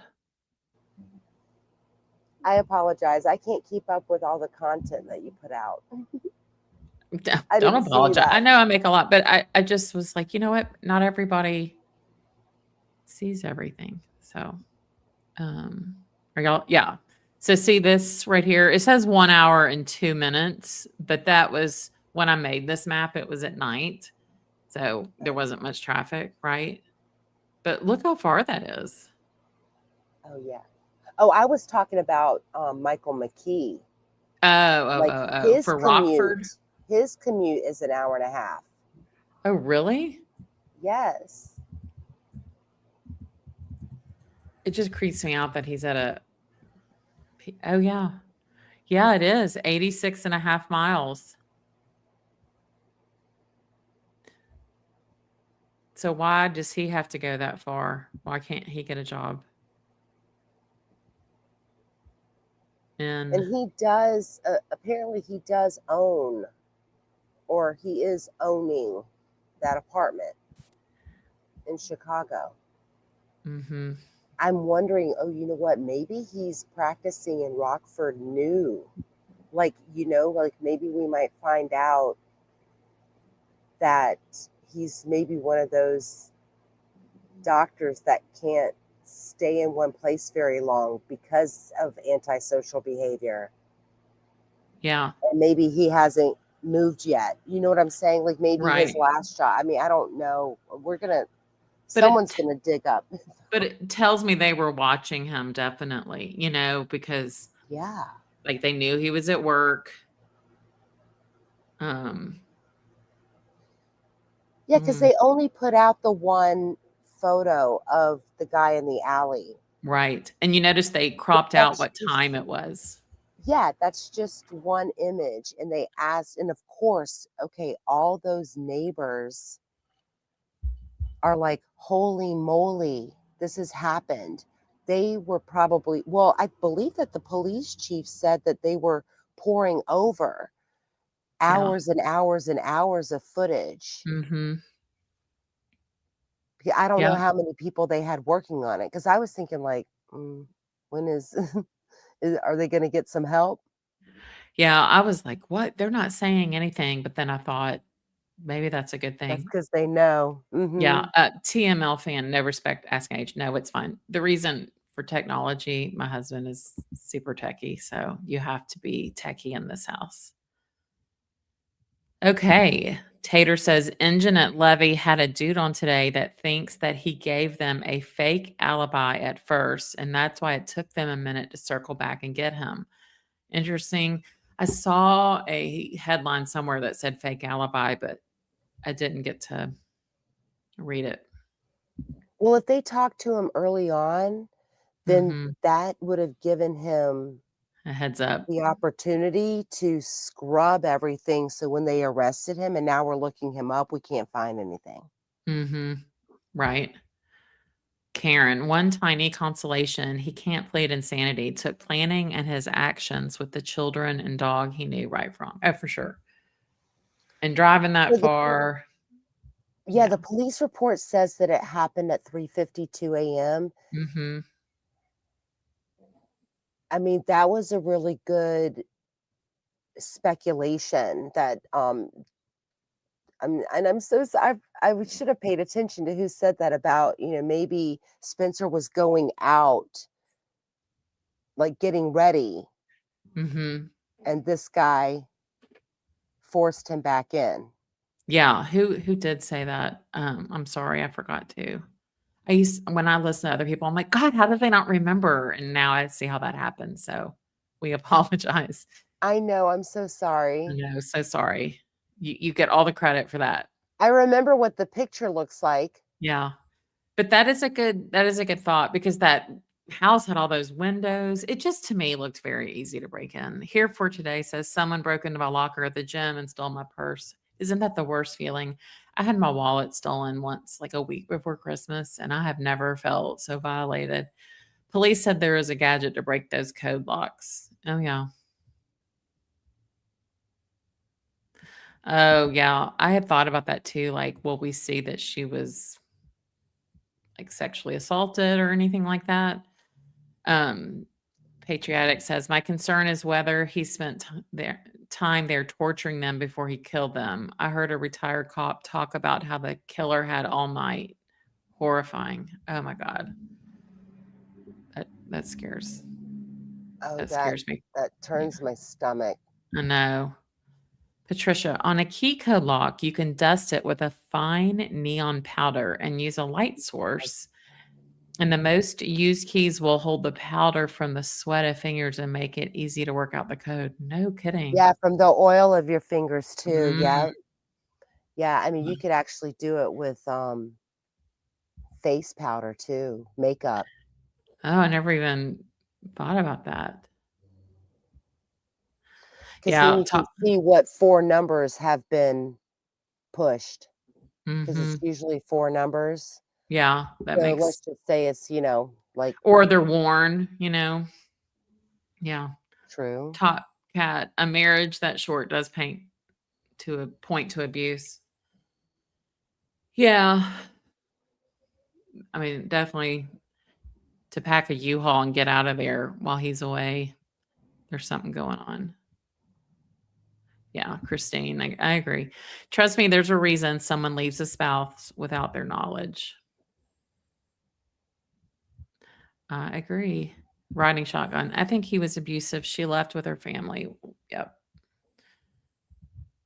I agree. Well, it'll be telling to see, does he just keep proclaiming innocence or is he gonna plead? What do you think will happen? I mean, I hope it goes to trial only because there's more information. Hey, I Yeah. found it was amazingly true. 62 is the person who said that. Maybe Spencer Yes, was up getting ready for work and went outside. that's Maybe right. he was letting the dog outside That's a for really the great restroom. that's that is a great point because I know if I've ever had to get up early, like for a flight or something, my dog wants to go out and you just let him out. That's a great point. And he could have been out there, or maybe he had seen this. Maybe like somebody said he had been watching and was like, okay, he takes the dog out. Interesting. Sorry, can y'all hear Katie snoring? Um Taterbug. The friends weren't extra worried about her. They were concerned she didn't answer either and took that to mean she was very organized and prompt. Yeah. I mean, being in her 30s, she was probably very quick to answer text. I work with a lot of 30 something year olds. And let me tell you something, they text nonstop. I mean, they are constantly dictating in their phone. And it is, we have like a group chat with work, and some of them will be like, Leslie, you didn't put an emoji on it. Like, if you don't acknowledge every text with a heart or a ha ha, it's so interesting the different generations. You think she wanted Well, a and man? also, Go yeah. ahead. No, I mean, I'm kind of thinking, I don't mean, I'm not trying to victim blame, but I'm saying like, the the grass is obviously greener on the other side for Monique when she got with Spencer in Yeah, regards to this guy. Like she's having to pay sure. for her own engagement ring and wedding ring. Right. He's only making, under $55,000 a year. Mhm. When they split up, when he's working in that residency program in Virginia. And I don't know what part of Virginia, but isn't Virginia is next to DC, right? How Yeah. like how Yeah. how far can you get at 55K or under 55K in that area? No, you can't live on that. And I didn't know if you yeah. I mean, and this is another thing. I mean, she's a very responsible dentist's wife, so she is very responsive to, people like, oh, they can't get in touch with Spencer. They just call Monique or they Mhm. just text Monique. Like, "Hey, oh, no, Well, Spencer left his phone at the house. I'm on my way." And then, because right. I sometimes have to do that with my husband. Right, and they said they had people over all the time, and I mean, I'm sure, like, his hygienist, Cam, she was probably I think they were all, like, friends as well. Yeah, That's what I get. friends and coworkers Mhm. and Yeah. Tomorrow is their service. Did you see the obituary? True no, I crime? haven't seen it yet. Yeah, y'all want me to read it? I mean, Yes, you can, Spencer was please. born on December 9th, 1988 in Cincinnati, Ohio, to Tim and Yvonne Hildebrand Tepe. Spencer received his undergraduate degree and his Doctor of Dental Surgery degree from The Ohio State University. Spencer was passionate about dentistry. Spencer also loved competing at almost anything, but his primary sports were soccer and golf. He enjoyed entertaining family and friends. He loved speaking in Spanish, but most of all, he focused on taking care of his family. Monique was born on October 14th, 1986, in Chicago, Illinois, to Ignatius and Nereida Mendez Sabartuski. At the age of 1, she moved to Worthington, Ohio, where she was raised. Monique grew up playing soccer, was a runner, loved horses, and an avid book reader. Monique loved children, worked at a daycare while attending The Ohio State University to obtain her master's in early childhood education. Monique was a stay at home mom known for her bright smile, infectious laugh, caring heart, and bubbly personality. Spencer and Monique met online and quickly grew their relationship into a solid foundation of love and respect with a side of goofiness. They were married on December 13th, 2020, and a private family ceremony. They had 2 precious children together who were loved dearly. Spencer and Monique were the life of the party, holding many family and friend gatherings. They were generous with kind hearts. Spencer and Monique will be deeply missed by their friends, family, friends, and all who knew them. Spencer is survived by his 2 children, Amelia and Beckham. Oh, yeah, beautiful names. His sister, Madeline, Rob is the husband, his parents, Tim and Yvonne. Monique is survived by her 2 children, Amelia and Beckham, siblings, Joseph, wife Muna, and Amanda, husband Chad, parents Narita and Ignatius, and her grandmother, Adelia Soto Lopez. Visitation will be from 12 to 3 on Sunday, January 11th, with a brief remembrance at 2:30 p.m., followed by a celebration of life 3:30 to 6 p.m. at Du Amici in Columbus. I don't know what that is, but oh, that's so sad. I bet you they'll be lying around the block. Mm. I think she was absolutely stunning and beautiful. She had the prettiest smile. Oh, yes. And I mean, even like their wedding pictures, you could just see like they truly loved each other. What kind of car was he driving? I don't know, but True Crime Wifey said it was his car. I don't know. Yeah, it But I was do know his Spencer had a vehicle. Tesla, which would be interesting. Well, he wouldn't have been in the garage because Teslas are always recording. But Michael, I don't know what he had. Did you hear? No, I did not hear the type of vehicle that he Yeah. was driving, but it was his car because police tracked it all the way back to Rockford, Illinois. Yeah. And I'm sure that's from license plate readers. Yeah, I think 'Cause that's what that's they my said. theory. That's my theory on how they found Wendy is through Right. license plate readers. But didn't Isom say in his interview with that other person that it was pinging? I don't know. It doesn't matter.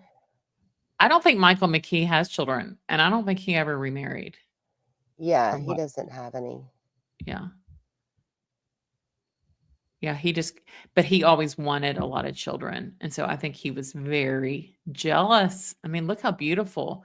And then you see on the website at the dental practice, I mean, look how beautiful those children are. Oh, Those kids have just been robbed of. I mean, that brother-in-law in his interview, he's like, I mean, how do you tell them it's forever? They're gone. Because, like little kids are like, I want mommy. Yeah, the rumors yeah. about the other man, it's a different person. It's not him. Yeah. Yeah, it's not the same guy. Yeah, from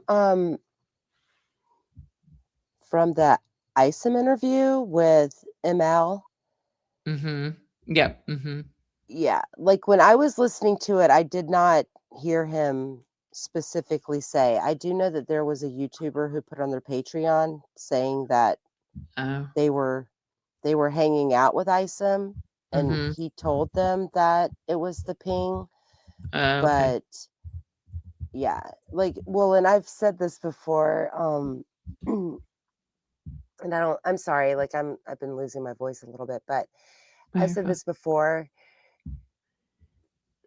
It's odd that I feel like sometimes people hear what they want to hear when they're watching something. And this True. is nothing against anyone. It's just like Yeah. sometimes um if you rewind something and listen to it again, like don't draw conclusions, just listen to what people actually say. Mhm. Does that make Right. sense? But that, I Yeah. mean, that's just my Well, and little that's pet like peeve. in sales, right? What I do.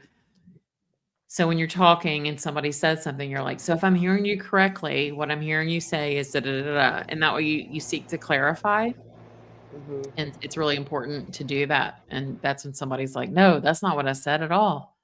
Um, Burning Heart says, I read he did vascular surgery like veins. Was he a heart surgeon and child doc?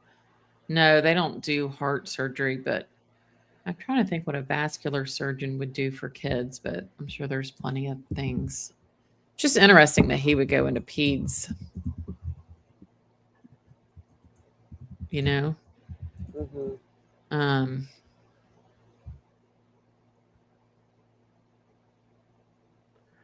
Vascular anomalies, tumors. It's just, I was looking at Vanderbilt Children's. Mia Wallace says borderline personality disorders and other similar disorders will kill themselves to get even or prove someone wrong. We've seen it a lot. True. True. Does anybody else have any? Wait, what does this say? Surgeons don't make any significant money till they finish their residency and fellowship. Yeah. And then they make it. Yes. Yeah, it's 7 years. It's 5 years Yeah. of general Mm-hmm. general surgery and then 2 years of specific vascular surgery. Yep.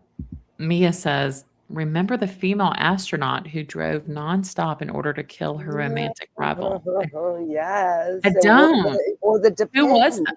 Who was that? Oh my gosh, what's her name? I'll tell you her name. Yeah, she she wore Oh, the Depends diapers. and drove from Texas to Florida. Yes. And then when you saw like her astronaut photo versus her mugshot, you're like, oh, she's been through it. Yeah. Lisa Nowak. Yes. Is this it? Novak. Yes. Nowak. Okay. Oh, Yes. Nowak. How ironic. Wow. And look, again, somebody who's brilliant, but really not.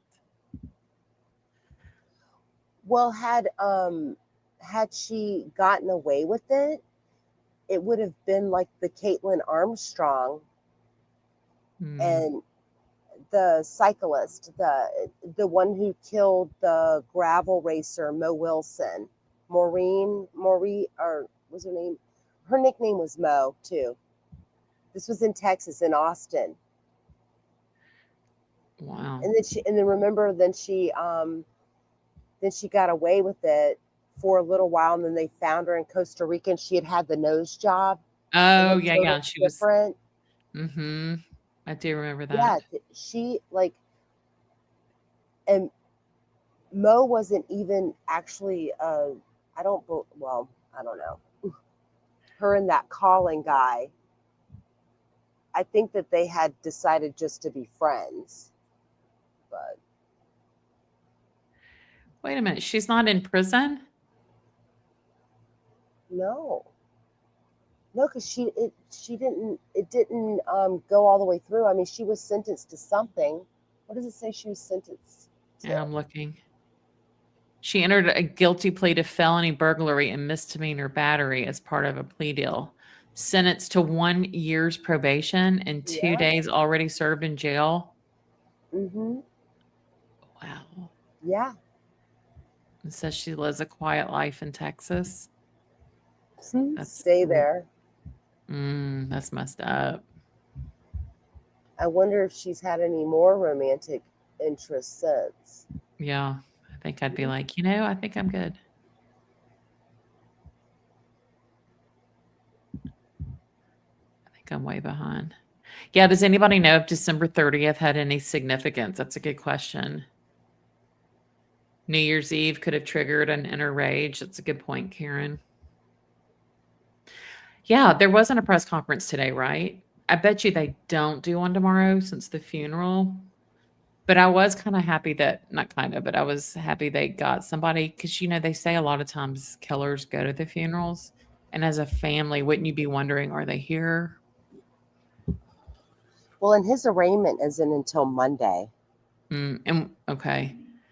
So maybe they're waiting for that. Rebecca says the press conference was canceled. I wonder why that is. I don't know. Hopefully they got the right person. Yikes. Yeah, well, I know, right? Allegedly, right? I keep forgetting to wear my t-shirt that I bought, and it says allegedly. Anyway. Oh yeah, Jodi Arias too. Mm-hmm. Someone, Betsy's saying Jodi Arias.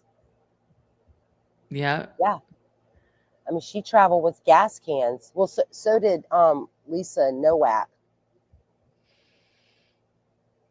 Oh yeah, the gas cans. I remember that.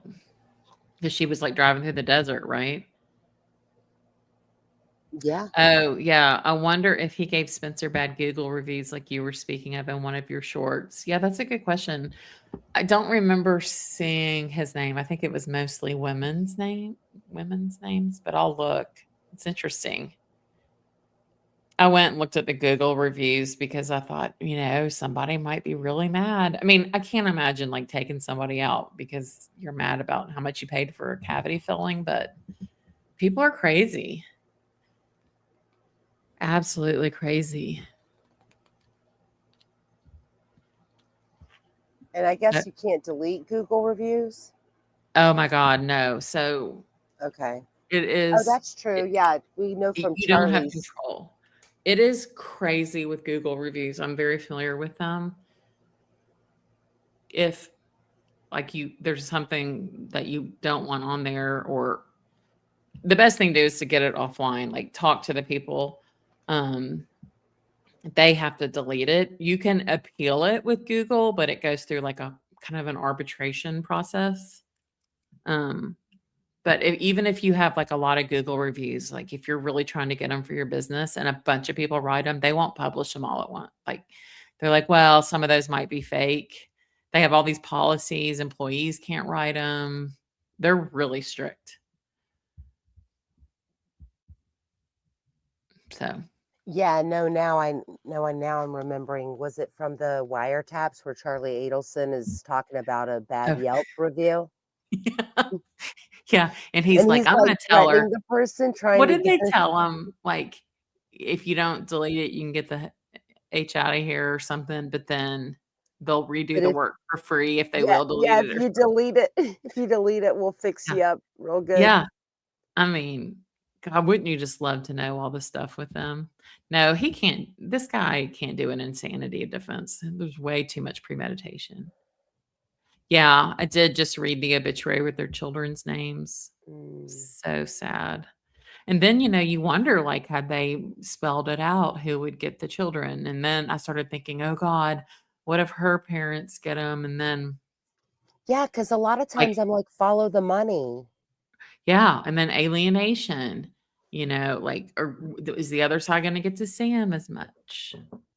I don't know how he could say self defense if he was, I mean, maybe he should hire Dan Rashbaum, say he was extorted.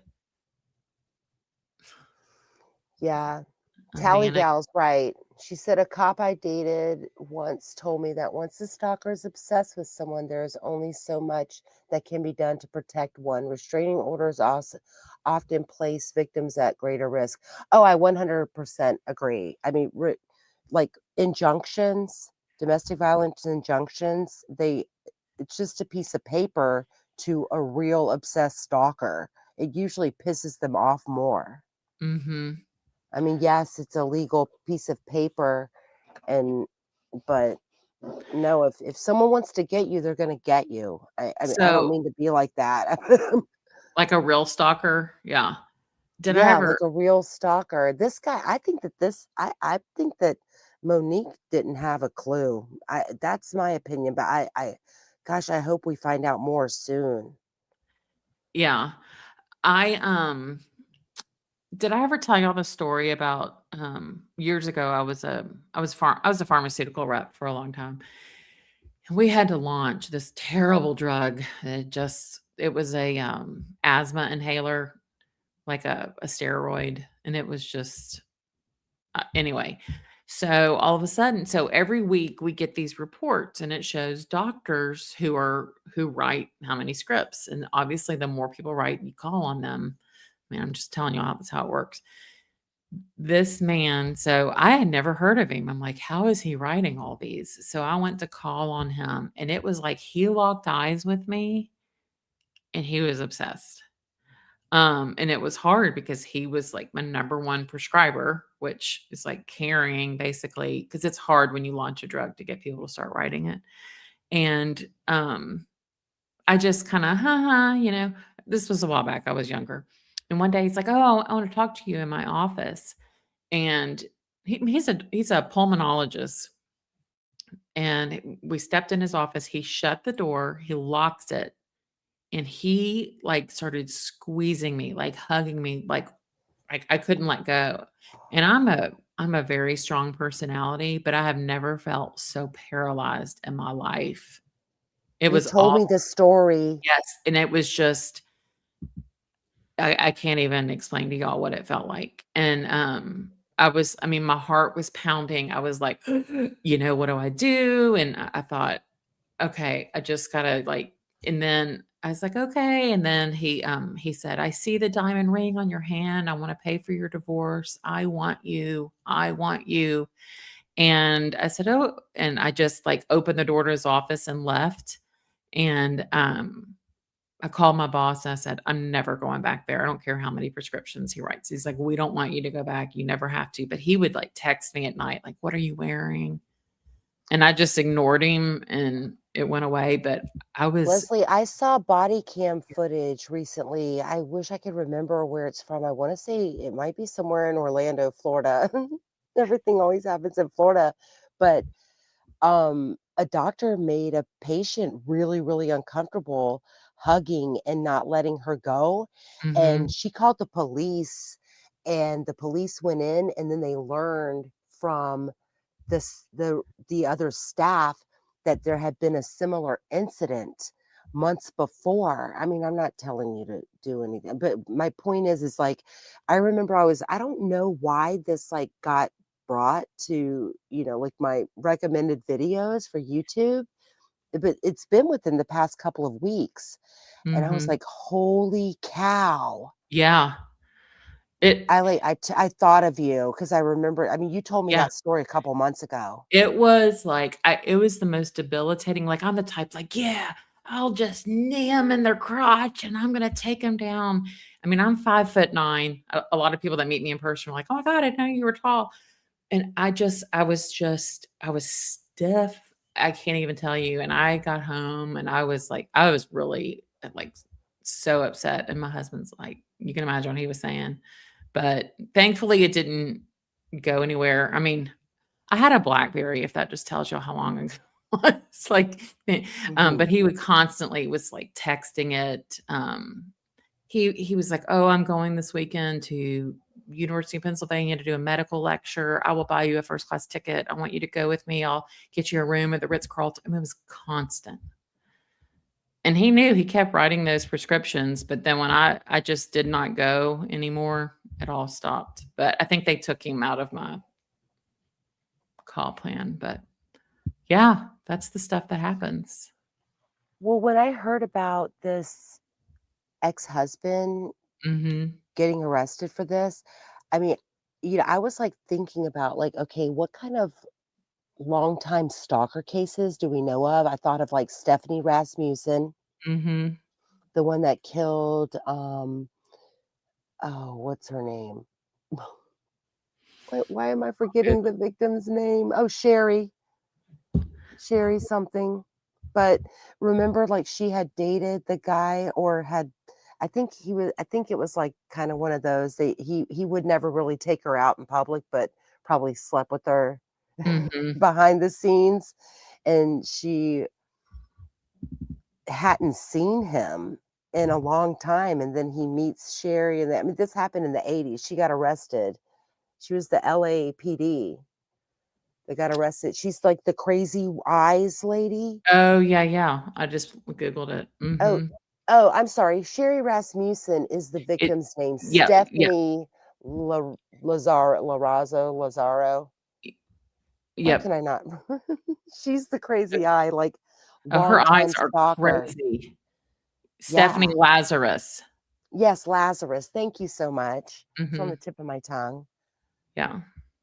But like her and that dude's relationship was long gone. Yes, Sherry was a nurse. Yeah. Yeah, she showed up to Sher yeah, Stephanie showed up to Sherry's hospital workplace wearing, like, revealing clothing, threatening her. And Jeez. Sherry's, the victim, Sherry's father told the police that early on, and it was missing from the file when they busted her years later, because Wow. she had Yeah, access to access to it. evidence. Right. It's pretty crazy. What does Tater say? My ex-boyfriend's brother and wife, he's a country music singer. He didn't like the word. I must have missed that. I'm sorry. John Smith says, my son is a PA in Florida, and he tells me about all these vacations they're given by drug companies. Wouldn't have believed that was allowed. Yeah, so what happens is they sponsor these educational conferences, and it tightened down a lot. Like, we're only allowed at the time. I'm not in the industry anymore. It kind of just disgusted me. But you can only talk to the doctors in an office if you bring them a meal. But then if you have somebody higher up than you, they can take them like out to a restaurant. But oh yeah, they'll do like, oh, we're gonna have an asthma conference at the Ritz-Carlton in Maui. And they pay for it all. And then we would even have speakers where we invite other doctors to speak on a drug. And then you pay that doctor $5,000 to speak to other doctors about why they should write it. It's pretty wild. Tally Gal says a victim women's advocate on STS shared that she believes learning to use a firearm is the most effective way for a victim to equalize the blame. Yes. You know what? 100%. Interesting you say that because that is exactly what I did about the next year. I totally did. So, yeah. Mia, ladies, don't sleep with guys you don't take out in public. That's good. Yeah, but Mm. men do that all the time. Like, that's definitely what Stephanie Lazarus was to John. Because remember in the I don't know if you've ever watched her interrogation. I mean, it is classic. Mm-mm. Yeah, she's like, "Oh," I forgot his last name. She's like, "Oh, We'll John," have like, to do she that. mispronounces his last name, yeah, and then she's like, "Oh, oh, well, I remember him from college," like, because she played sports and he played sports. She's like, "Yeah, we'd hang out. We dated." I Uh, mean, like trying to I act like I've she didn't know. yeah. Yeah, because when they asked her, like, "Do you know so and so?" I mean, she even knew his family. Mm, Like, that's cause they scary. were, like, in a group of friends. Yeah. It like, oh, Shamita, have you ever seen True Crime Loser? No. You've never seen True Crime Loser? Okay, so his name's Scott Sharp. He has a really good big following, but he also does stand-up comedy. But when he ends all of his shows with Shamita, but it's all from Stephanie Lazarus interrogation, Wow. because she keeps talking about, like, she's I don't know, like, it's comic relief to watch him, like, talk about cases, because he picks out, like, little pieces, Oh, that's you'll have to tell and me. Yeah. I mean, yeah, you'll have to send me that. I won't remember the yeah, name, but Allison used to show him, oh, yeah. that's funny. Um, Tater, the night my situation happened, at first I froze, then I fled, but I was ready to fight if he broke through that door. Yeah. I know, I Jeez. always, like, would hear about that paralyzing thing, and he didn't hurt me, but I have never felt that fear. And I do have to tell y'all, I think I texted you this, but ever since, like, all the coverage and doing all this on the Adelsons, like, when I pull in the parking garage at work or I get home and I pull in my garage, it's like I have these flashes of Harvey Adels. Like, I picture that picture where he's like this, and it's like I almost, like, picturing I mean, I don't know how to explain it, but you kinda freaked me out, true crime wifey. You're like, "Les, you need to be careful." Oh, But yeah. it's good to be, Well, aware. because I mean, like you've only been online. I mean, you've only Yeah. been doing this a short time. You already have like Yeah. over 10,000 people watching. Yeah. And I mean, no offense to anyone, but like all those 10,000 people are not your friends. Right. Yeah. Like there might be, I mean, there's probably a majority of them are really good people, but there might be some Mhm. stalker types. The more that Yeah. you get out in as a public persona, if you will, Right. Yeah. you have. Yeah. And I'm not talking about the alleged stalker of a very large Right. channel who Yeah. that whole Yeah. stalking thing's The been 9-hour life. debunked. Yeah. Yes.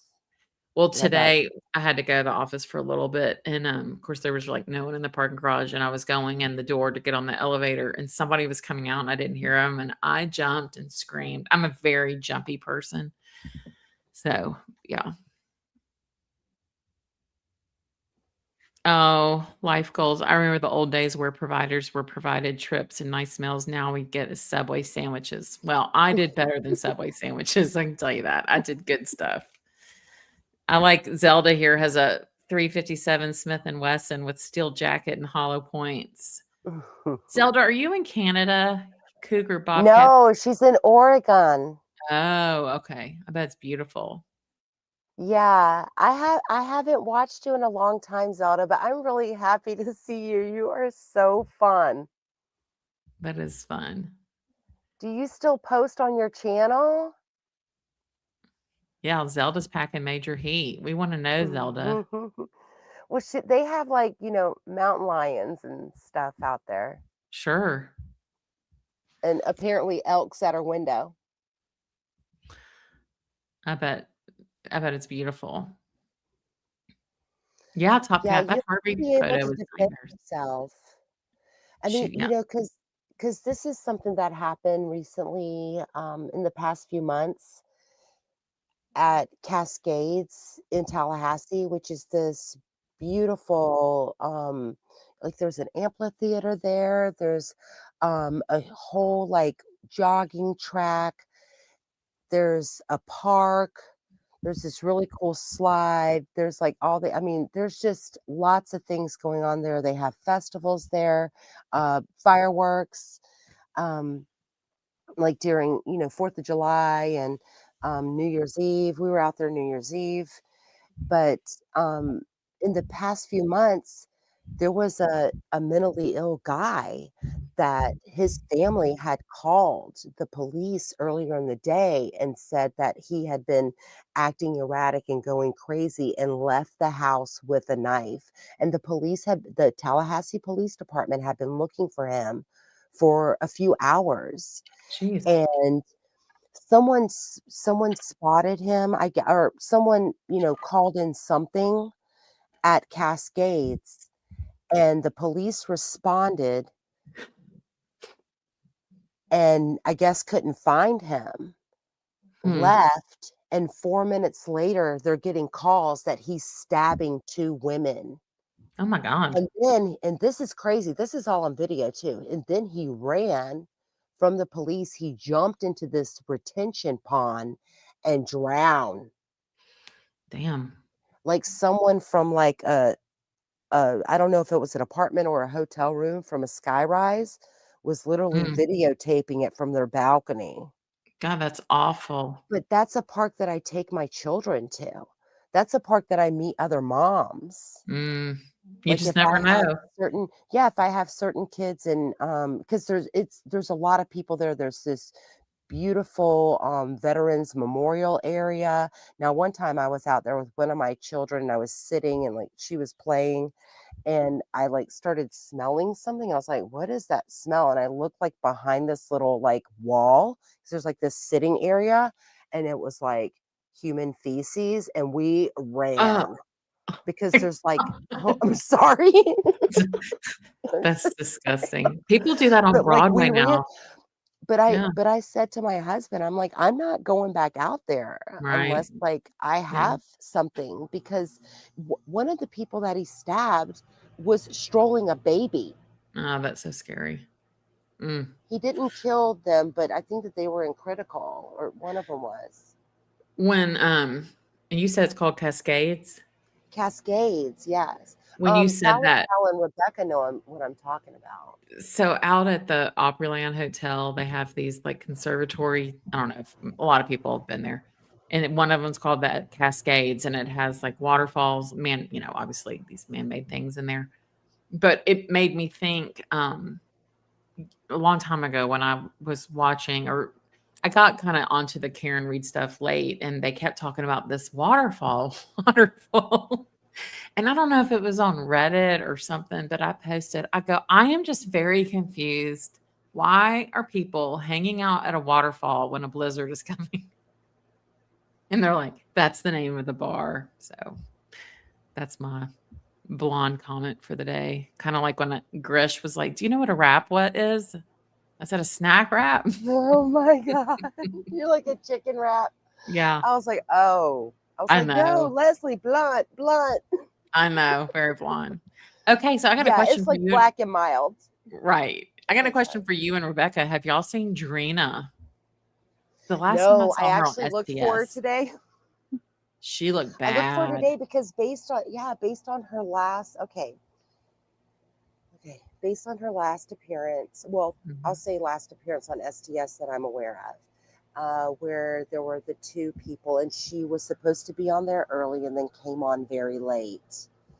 Yeah. Okay, she had on heavy makeup. I felt like I could She see some had bruising. bruising. She had bruising. She was looking up like several times. I don't know if somebody else was in the room or if she Mhm. was just on high alert. Mhm. There was one, okay, so the other two women, I apologize, I don't remember their names. The other two women who were on STS with Joel, one was older woman and the other Oh, one was fairly younger. And she they went by had both tattoo been or in prison. something? Yeah, Yeah. they had both been in prison. And the younger woman has moved to Texas and she's very, very religious now. And then the older woman who's married to a woman, she does a lot of, she does all the like the collecting soap, deodorant. I think I texted you, like, Yeah, I I remember want to that, and like they were donate offering 100 bottles of lotion. yeah, and they were Like, offering her help. yeah, and they were offering her help, but like I felt like I could see that, like the younger girls, like, oh, I'll give you my contact information, all this stuff. But I felt like I could see um, a lot Mhm. of concern in the Yeah, older woman I did because too. Drina's out, like Drina's out on the streets, Mhm. and based on her past arrest records, okay, I know the area that she frequents. And Yeah. like Rebecca, you can, I don't know if you're going to comment about this, but it's basically um, far east Appalachia, southwest, Idlewild, that whole area. That's where she's Mhm. usually being arrested. Yeah, and Like Mia, usually has yes, been she had arrested. bruises, like, here, kinda like I don't know for a fact, but I'm just saying, I watch a lot of the TV show Intervention, and it reminded me of that. And she's not, and she's supposed to be in a program. So I don't know. I mean, I don't think that she was in a program calling Joel. But she's gotta have a parole officer that she has to check in. I mean, I know they fake a lot of times parolees fake urine tests and all that. I don't know. I just wanna say Yeah, real quick, Zelda, no kidding, you have to be smart to be a drug rep. I can't even tell you all the tests and stuff.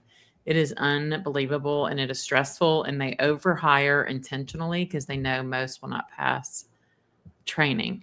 Um, Somebody says, "Do you think it's odd STS is too involved with Trina?" I think some people just they wanna see the good and try and help. Um, I can remember growing up, the church we attended was downtown, and a lot of times there were homeless people. And one day my dad gave a guy, I don't know, a $10 bill. And I'm like, Dad, why did you do that? He'll probably use it to go buy alcohol. And he said, Leslie, that's not for me to judge. That's between him and God. And so I said, okay. Um, but I'm not going to buy her anything from an Amazon wish list. Well, Sorry. years ago, years ago, I gave a homeless man $10 on North Mhm, Monroe. This is many years ago.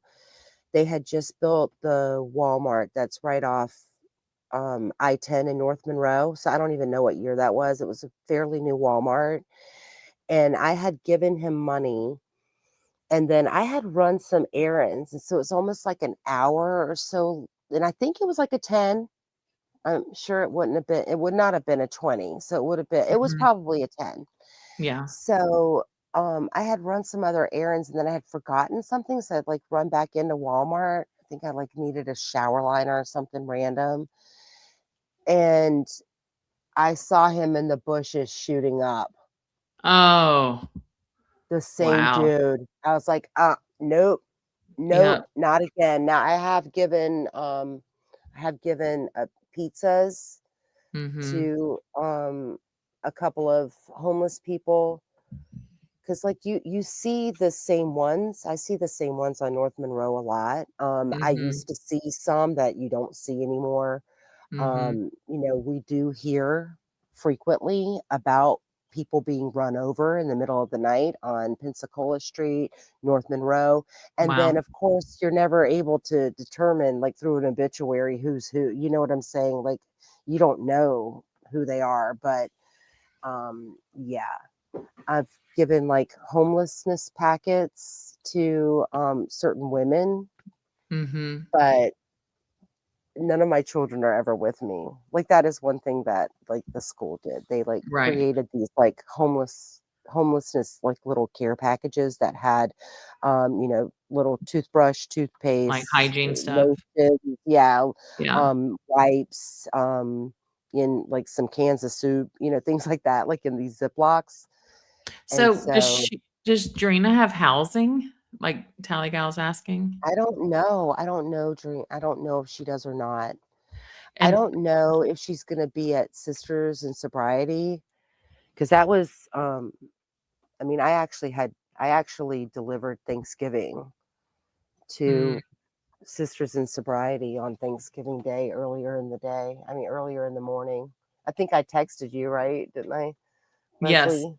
Yeah, you were looking for her, So I was right? like, well, I mean, I only, because I wasn't, well, they don't really tell you that the address, but it was through one of the churches. And so because they know like my background in child welfare and that I actually do know where a majority of like the secret homeless shelters are for women. I know where, the like the refuge houses, which is a huge like women's shelter, like women trying to escape men. Like I mean, I know those addresses. Like Yeah. I know them just from my past career. But so they had me take the Thanksgiving boxes Wow. to Sisters in Sobriety. But it was just the one leader woman that came out and met me.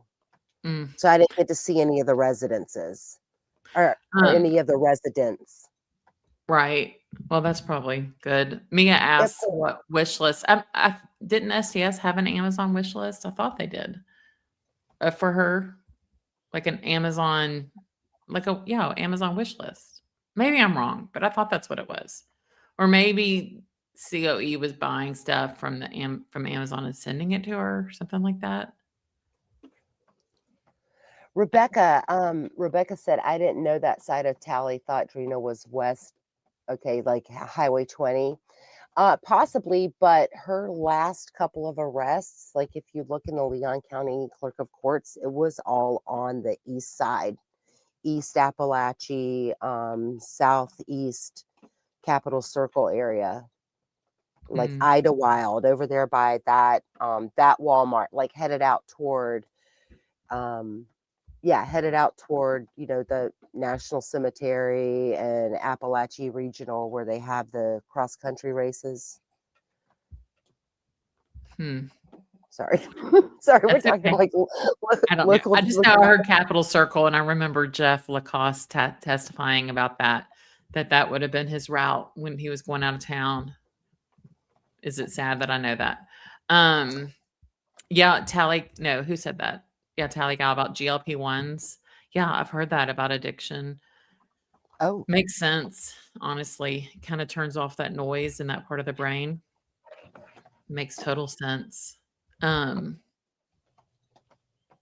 See, I do think it's sad that they release these people from jail and they really don't have a plan for them. I mean, you can't just stick them back out there and expect they're going to be okay. well, and they have to be separated from Hmm. the people that they knew before. Right. Um, And green, she pink, said she blue. had a boyfriend, Yeah, I know. And I think she was right so I back know with what it. that means. PIMP. Green, pink, blue. What was the motive? I'm assuming you're talking about Michael McKee. We don't know, but we assume he's just very jealous. And I don't know if you saw True Crime Wifey, but Zelda said she had not been on much because she had broken her neck. That is, oh, I'm so sorry. Well, I Yeah, hope you're doing okay. I know. Um, I know. She seems so different in her STS interview than in her court testimony. I agree. Well, And because she was especially clean in court, the and second she one was, when she was like, "Hey." yeah, Yeah, she was. I mean, you don't get stuff when you're in jail for the most part. yeah. I mean, I'm sure there's ways, but for the Mhm. most part, a lot of women, they or a lot of people do a lot better in jail Yeah. because they're not exposed and they don't have that the temptations, if you will. Um, hey, I wanted to bring this up. So somebody had commented recently, and I don't remember who it is, and I feel bad. It was on the Sigfredo Wendy video. I think it was on that live that I had with Grish, but somebody was talking about how she might have communicated with Sigfredo, and I thought this was really interesting. Remember when, and I'm pretty sure it's Charlie's trial, and Georgia asked Wendy about a dating app called OK Cupid or Okay, something. Cupid. Mhm. She, they think that they were using that to communicate. And this is interesting. So back years ago, when my husband and I, not my current husband, my first husband, when we divorced, and I would try to check his phone, for stuff. But people would use like game apps to talk to each other. Do y'all remember that? I think it was like a Scrabble app, I think called Word Find or something. And you can chat with the Or person you're Words with playing. Friends. Yes, maybe it was Words with Friends. Yes, and you can chat with the person you're playing with. And so they were saying that's what a lot of people did. What if, now this makes sense, if that's how Wendy was chatting with maybe Katie and Sigfredo? Because that's the only Possibly. trial. Yes, the only trial Georgia has asked that about the Cupid thing. I'm pretty sure. But I thought that was like, I'm like, was mad I'd never thought of it. But I'm I telling mean, you, and when now, Georgia well, asks these questions, though, it's her way of telling Wendy, "I know." That's yeah, my opinion. yeah, she doesn't do anything Yeah, by yeah, mistake. yeah, and it's just like in the first trial, it's the only one. "Is there a Wendy stack of cash? You have a stack of cash in your parents' safe?" And she's like, "No." She's never asked again. She asked about OkCupid in Charlie's trial. I don't think she asked about it in another one. There's other stuff, but Well, so like in 2014, 2013, 2014, there would have only been, well, not mhm. only, but there was like a handful of apps. Yeah, but then Versus now, right? There's like thousands. Yeah, but when I, But like, got divorced from my husband, that was 2007. I mean, there were definitely those ways then, so, and if that was well, 2014. Chris Watts was communicating with Nicole Kessinger through a calculator app. Mhm. It looked like Oh, a calculator. It appeared like a yes. calculator, but it Well, that's was a what they tell communication parents. device behind. And that's what they Yes, tell parents to look for with, like, the kids. But didn't we hear that they didn't do a full cell bright extraction on Wendy's phone? So it just makes me wonder. I don't know, I got so many questions. they didn't do a full one. I've heard mixed things about it. I think they did a full one. Okay, well, We'll see. Yeah, I the think she calculator. deleted a lot of stuff. Yeah, the Cupid reference. I'm gonna pull that part of the testimony. Um, I just had to take a little bit of a break. I needed to focus on something else because it does start making you crazy. Like you wake up angry. I mean, I woke up at 6 a.m. yesterday on Friday. I don't normally get up for work until later than that. And I just was like, Wendy. I mean, I immediately Googled. Something was telling me she had been arrested, but she wasn't. But we're all just waiting. So, if she's not arrested by March 31st, I might just have to take my channel down. I feel like it's going to be a March. Do you? And Yeah. a lot of people think Charlie's gonna get a new trial, which I'm like, "Okay, fine. He'll be convicted even faster the next one." Yeah, he'll be convicted again if he gets a new trial. Yeah. Andrew, you said it was within the family in Columbus. Yeah. I definitely felt like it was somebody who knew him. But I feel bad because I was kind of thinking, oh, maybe he's gotten into writing opioids. I have a friend whose husband went to Vanderbilt Med School, had a great practice. He got into those opioids and he started writing scripts and selling drugs. And he's been in and out of prison. And now he's kind of missing. And it can happen. It can happen. Addiction does not discriminate. Yeah, West I Coast, mean, I had, you don't think she's going to be arrested? Yeah. yeah, there was a guy I went to high school with, and I think when we were juniors, I'm trying to remember if we were juniors or seniors, but he was like a soccer star and he got injured really badly. Mm. And like within months, I mean, this is when we were 16, 17 years old. Within months, he was like quitting school and then going to like Seminole Community College, the local community college in Central Florida. Yeah. And yeah, I mean, he died of an overdose on Mm. Father's Day, 2012, found with a needle in his arm in a seedy motel in Daytona Beach. That's so sad.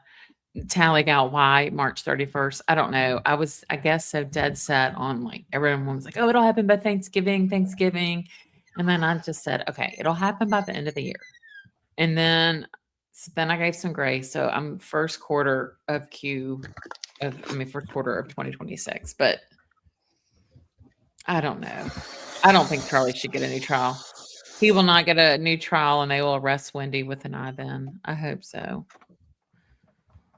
Yeah, I don't think he's going to get a new trial because I don't think that what they're arguing is something that he will get a new trial. I kind of thought that they were going to Well, do something else. I think I mean, so. Is it Katie that was interviewing with Judy the other day? The one I thought KDB, she worked yeah. with Tim Jansen, but she doesn't. And I don't Yeah, know that it's on. she used to work for Tim Jansen. Now she Oh, has her own okay. practice. I like her, but she Hmm. was saying maybe not on this, but after these appeal, whatever things are gone, then they'll go to the inefficient counsel or whatever with Rashbaum, and that maybe that would get him a new trial. But who knows? Well, that's what I don't understand why he didn't go with that first, because I think that the only way that he would get an appeal is Hmm. if he can claim that because he used Rash Bomb and Rash Bomb had previously been his mother's attorney. I mean, I'm just saying like that's Yeah. the only thing I could think that's kind of a little eh. I agree, but he and his mom have like an hour-long jail call about how amazing he is, so I whatever. know, I know. I know. No, Agree, they have Tally. multiple hour-long jail calls Yes. about how wonderful Rashi is. Tally Gal, have you seen the Netflix, I think it was Netflix, wasn't it? The story, wasn't Michael Keaton in it about the opioids and Purdue Pharmaceuticals? Uh, and there's another one too where a pharmacist had lost his son to an overdose. The Like the Sackler family. Yes, that was it. Isn't that the Well, back in the Purdue? day, did you guys ever see Oxycontin Express? It was a Mm, documentary. It's from like over a decade ago. wow. and it's Yeah. the oh gosh, what's her name? Oh, she used to work for Vanguard. She's been in some. She does documentaries. Oh, why can I not think? I can see her face. I don't even know what kind of accent she has, but she did the Oxycontin Express. She's I'll also have to look. done several others, but I'll have to yeah, look it's it up. available. It might even be on YouTube. Hmm.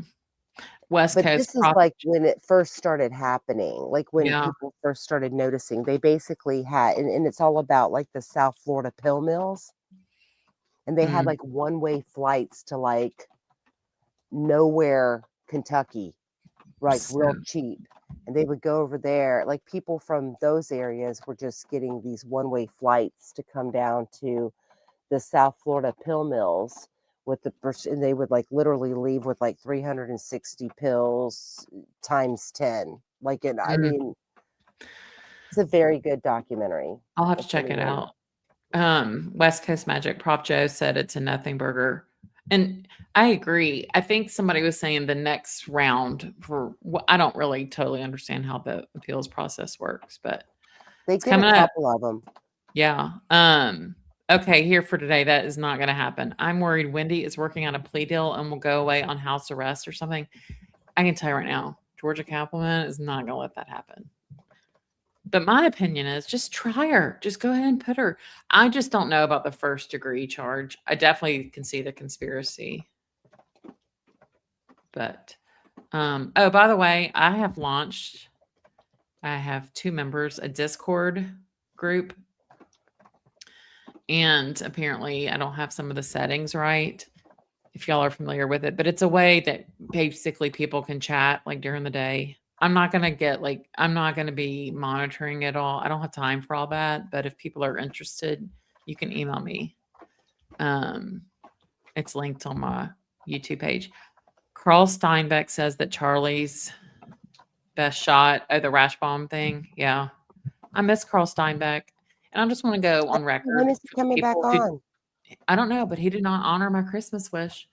I emailed him and requested him and Leslie just to come on and say hi. I did not hear back from him.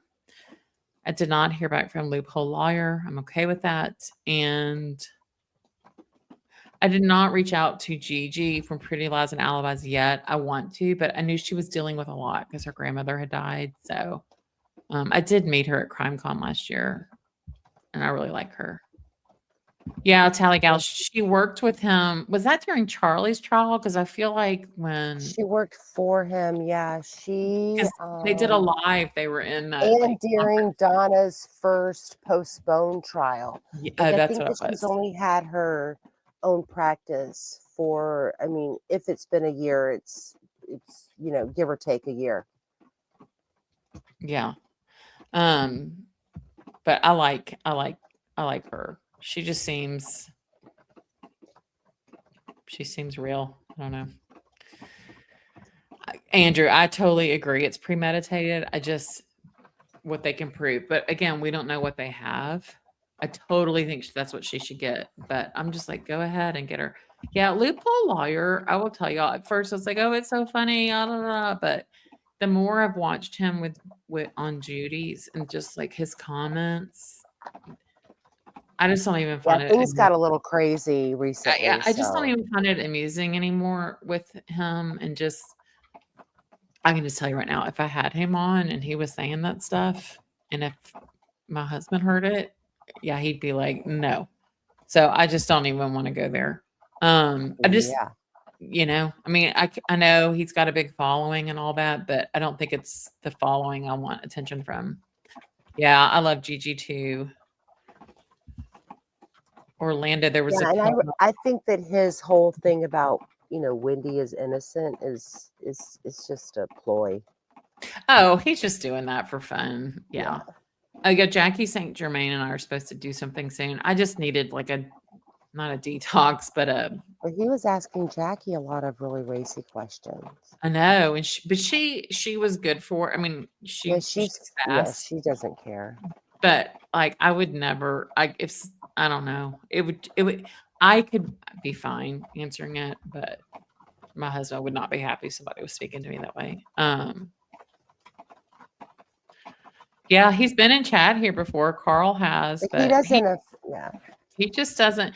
And I know, like, look, I get it. Some people just don't. They don't want to go on another, show or They whatever. don't want to collab. And I get it. I mean, it takes a lot of work. Like it does. But I just was like, hey, come on and say hi, for him and Leslie or just Leslie. I don't care.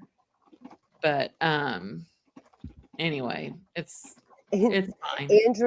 Andrew says, I want Homestead jailhouse call. Oh, she hasn't been able to get any yet.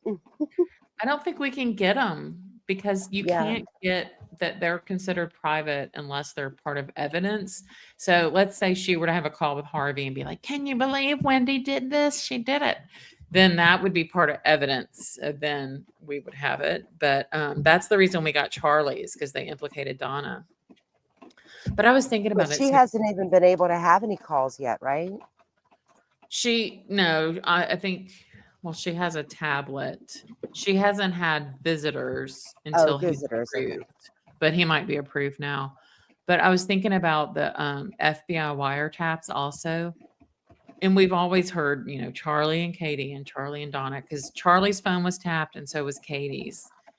But Charlie had a lot of conversations with Wendy, and we haven't heard those. I know there's like one out there, but I'm telling y'all, they've got more stuff. I think Wendy did a lot of talking to them in person. Yeah, I mean, I hate to say she's smart, but because she was having to go pick up the kids every day because Donna had the kids after school. Yeah, every day. Yeah, loophole is cringe. I couldn't believe Judy wore the bikini. I mean, kudos to her. I was like, holy cow, there is no freaking way. I know, she looked fabulous. She did. I mean, she's 52. She's already tiny. I know. Yeah. And losing 12 pounds. Yeah. I'm glad to hear this about loophole. Y'all are making me feel better. I just think he kind of went a little bit crazy in the the last one was really offensive. I like to jaw with people. Like I'm the type, like with my girlfriends and their husbands, I'm like, there, and I can jaw with them, but I'm not going to do that. I think that he, I just think that he's bringing, I'm not really familiar with the Dapple verse stuff. I don't really get it, but the what stuff? I just think the Dapple verse, I don't know what that is. The Stuttering John guy. And that whole thing. Yeah, so he's bringing that whole thing into Judy's. But I mean, it is her, I mean, it's her channel. She calls it comedic relief on Tuesdays. Yeah. Well, she has said, like, she knows it's offensive to some people, so just don't watch on Tuesday. Yeah. But and I'm cool with that because I like her other content. And and he doesn't really offend me, but I mean, I'm a mod on her channel, so I know, we're having to, work. And I think Top Cat is in here, and I think Top Cat's a mod, too. I'm having, it's like a job when I right, because the trolls. Just in the past few weeks, yes, when I'm watching Judy on a Tuesday. Usually they go on before I'm even able to get on, so I end up watching the rerun, the replay, whatever you want to call it. Yeah. I liked his AI stuff. Like, I thought it was really funny, like with Loophole Lawyer and Luis Rivera, and he's like in the plastic booster seat driving. That was funny. And the don't F with Donna Sue Adelson or whatever on the boat. Like, that was funny, but then it's just like taken like a really quick turn. But obviously he's got like 100-something thousand followers or whatever. So there's somebody. He's got several channels and he sells them too. I mean, he makes a lot of money off of YouTube. He sells channels. I didn't even know you could do that. Yeah, I didn't either. But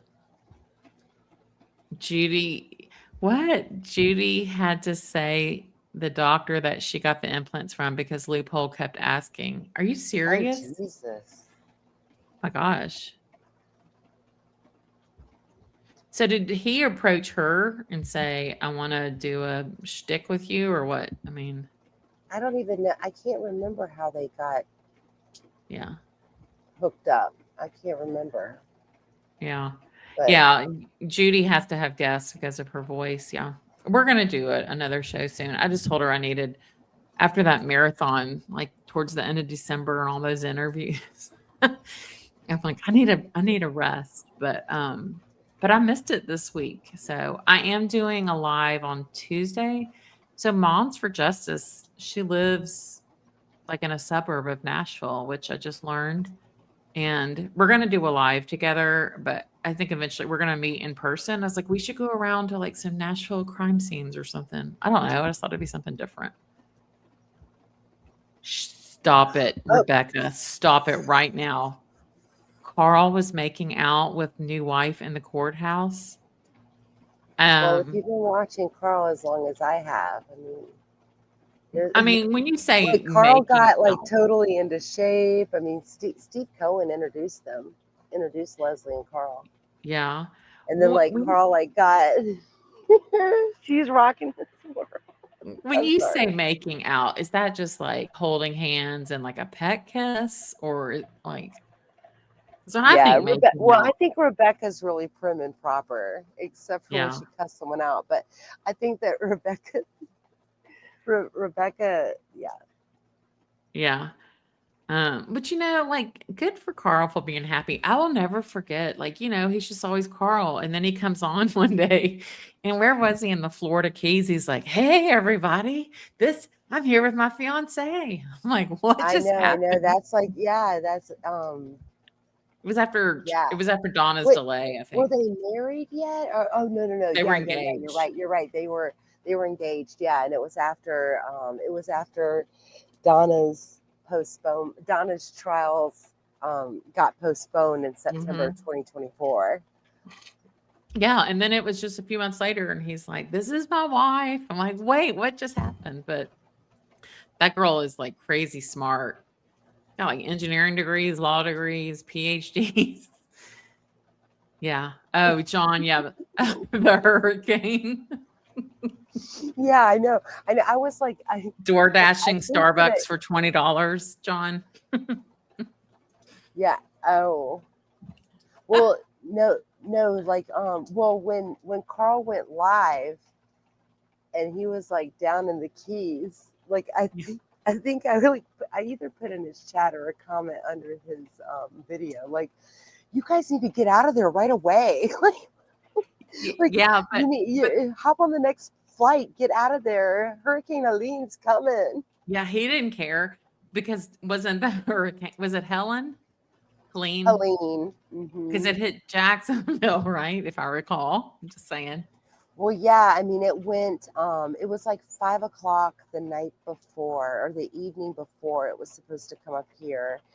And Hurricane Helene was 120 miles, because I watched like several things, but Yeah. Hurricane Helene was 120 miles west of Tampa, and she took a 5 mile detour to the east, and that made the cone missing, hitting exactly in Tallahassee. Now, of course, south of Tallahassee, or a little bit southeast, like Taylor County got hit bad, and then of course it went across the state and affected Jacksonville as well, Oh, Rebecca said no tongues. I'm glad to know that.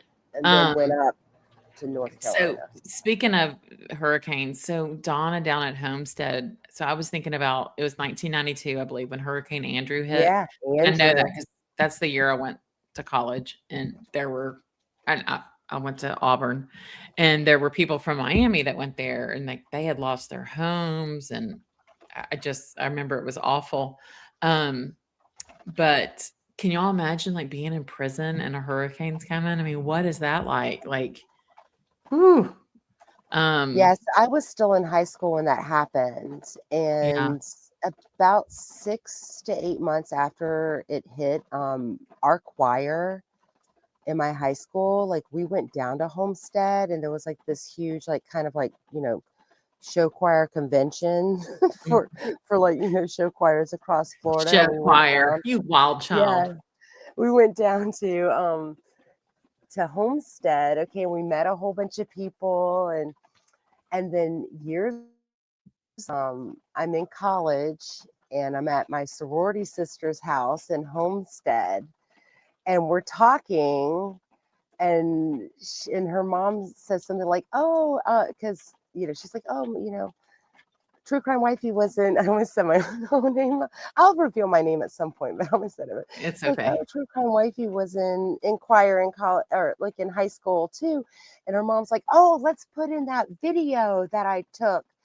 And my sorority sister and I were doing a song and dance, and there was one person in between us in this video that her mom took, and we did not know each other. We met each other years later, but I Oh, remember what I was wearing, and she was right there. I was like, "Oh my God, that's me. That's my green polo." that's so Like, that's my funny. green polo and jean skirt.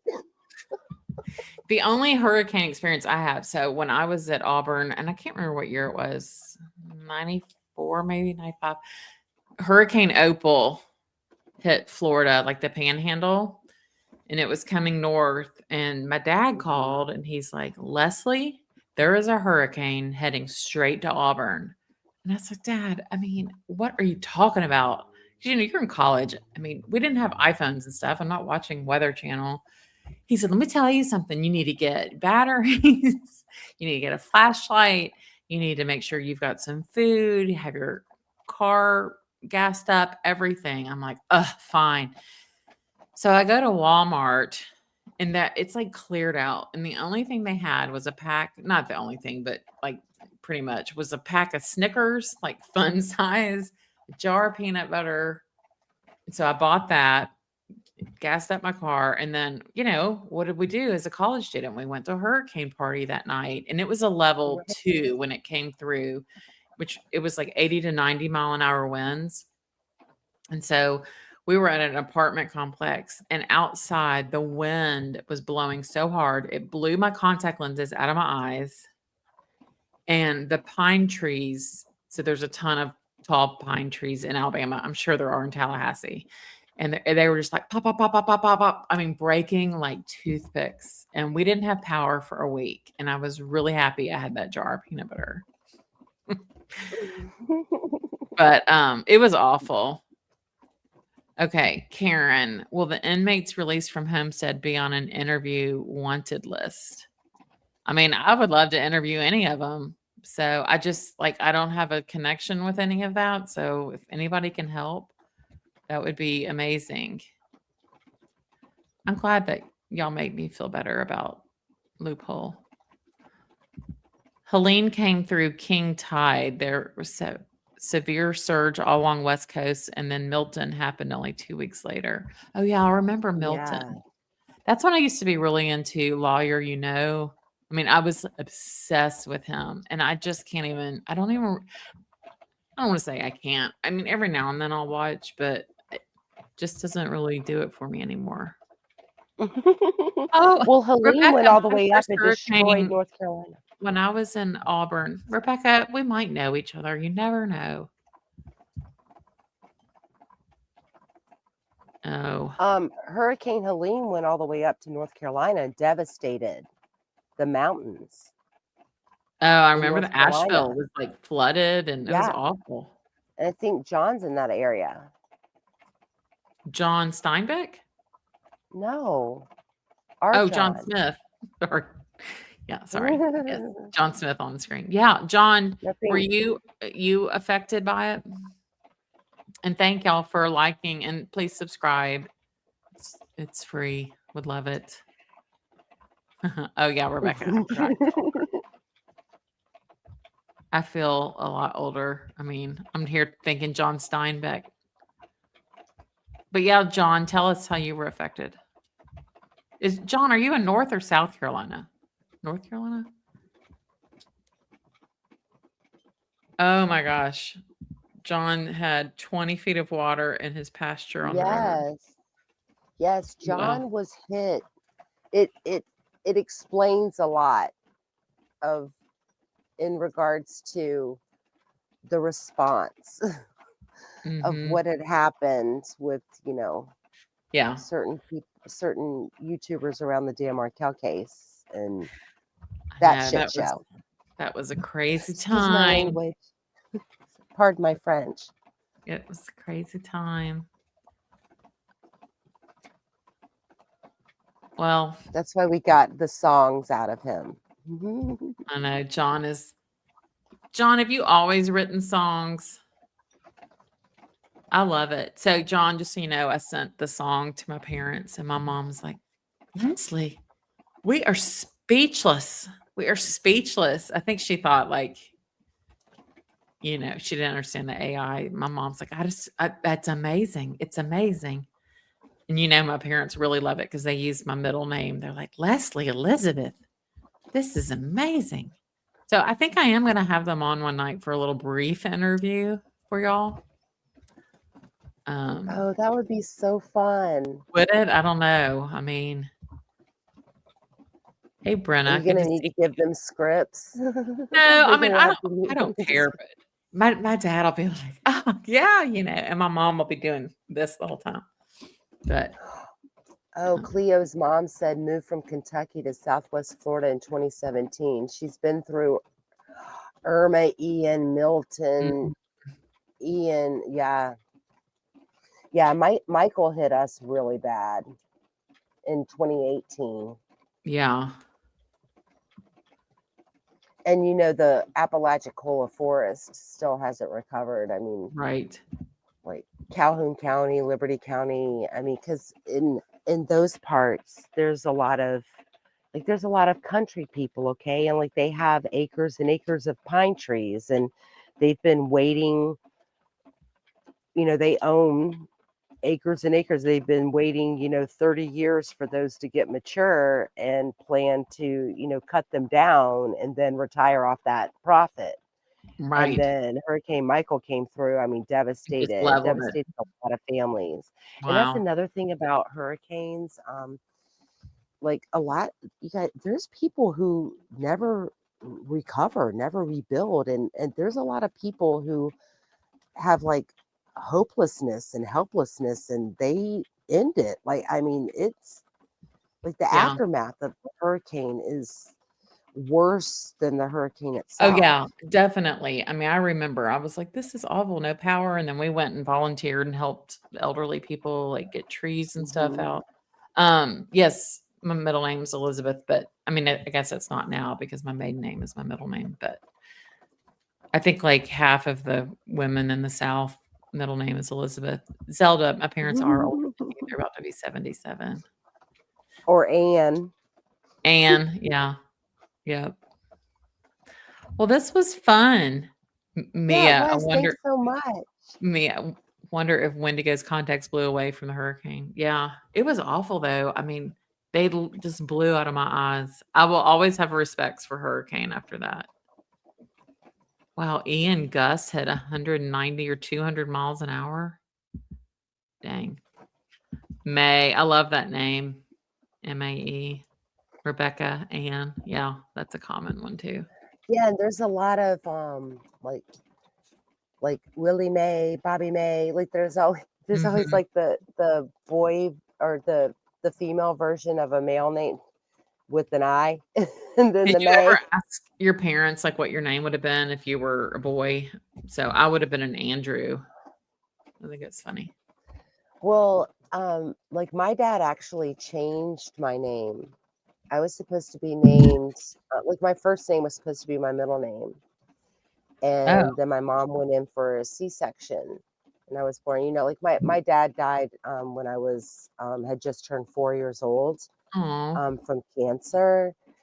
And, but right, like my mom went into the hospital to have me, and then I was actually born on her birthday. And then she had a birthday card when she woke up from her cesarean that said 2 different names. Oh, wow. Like happy birthday from, my older sister, your husband and so blank blank. And my mom's like, who's that? And it's like, that's our new baby. She's like, oh, you never liked so-and-so. He's like, I never liked that name. I've changed her name. It Oh, was that's he basically what my mom wanted to name me. My middle name is now my first name, and then he took something from her side of the family as my middle name. So it oh, worked out. wow. Well, my aunt, when she had my first cousin, so she's at Ashley Elizabeth, and then when their second daughter was born, same thing, C-section. I guess they really knocked you out back then.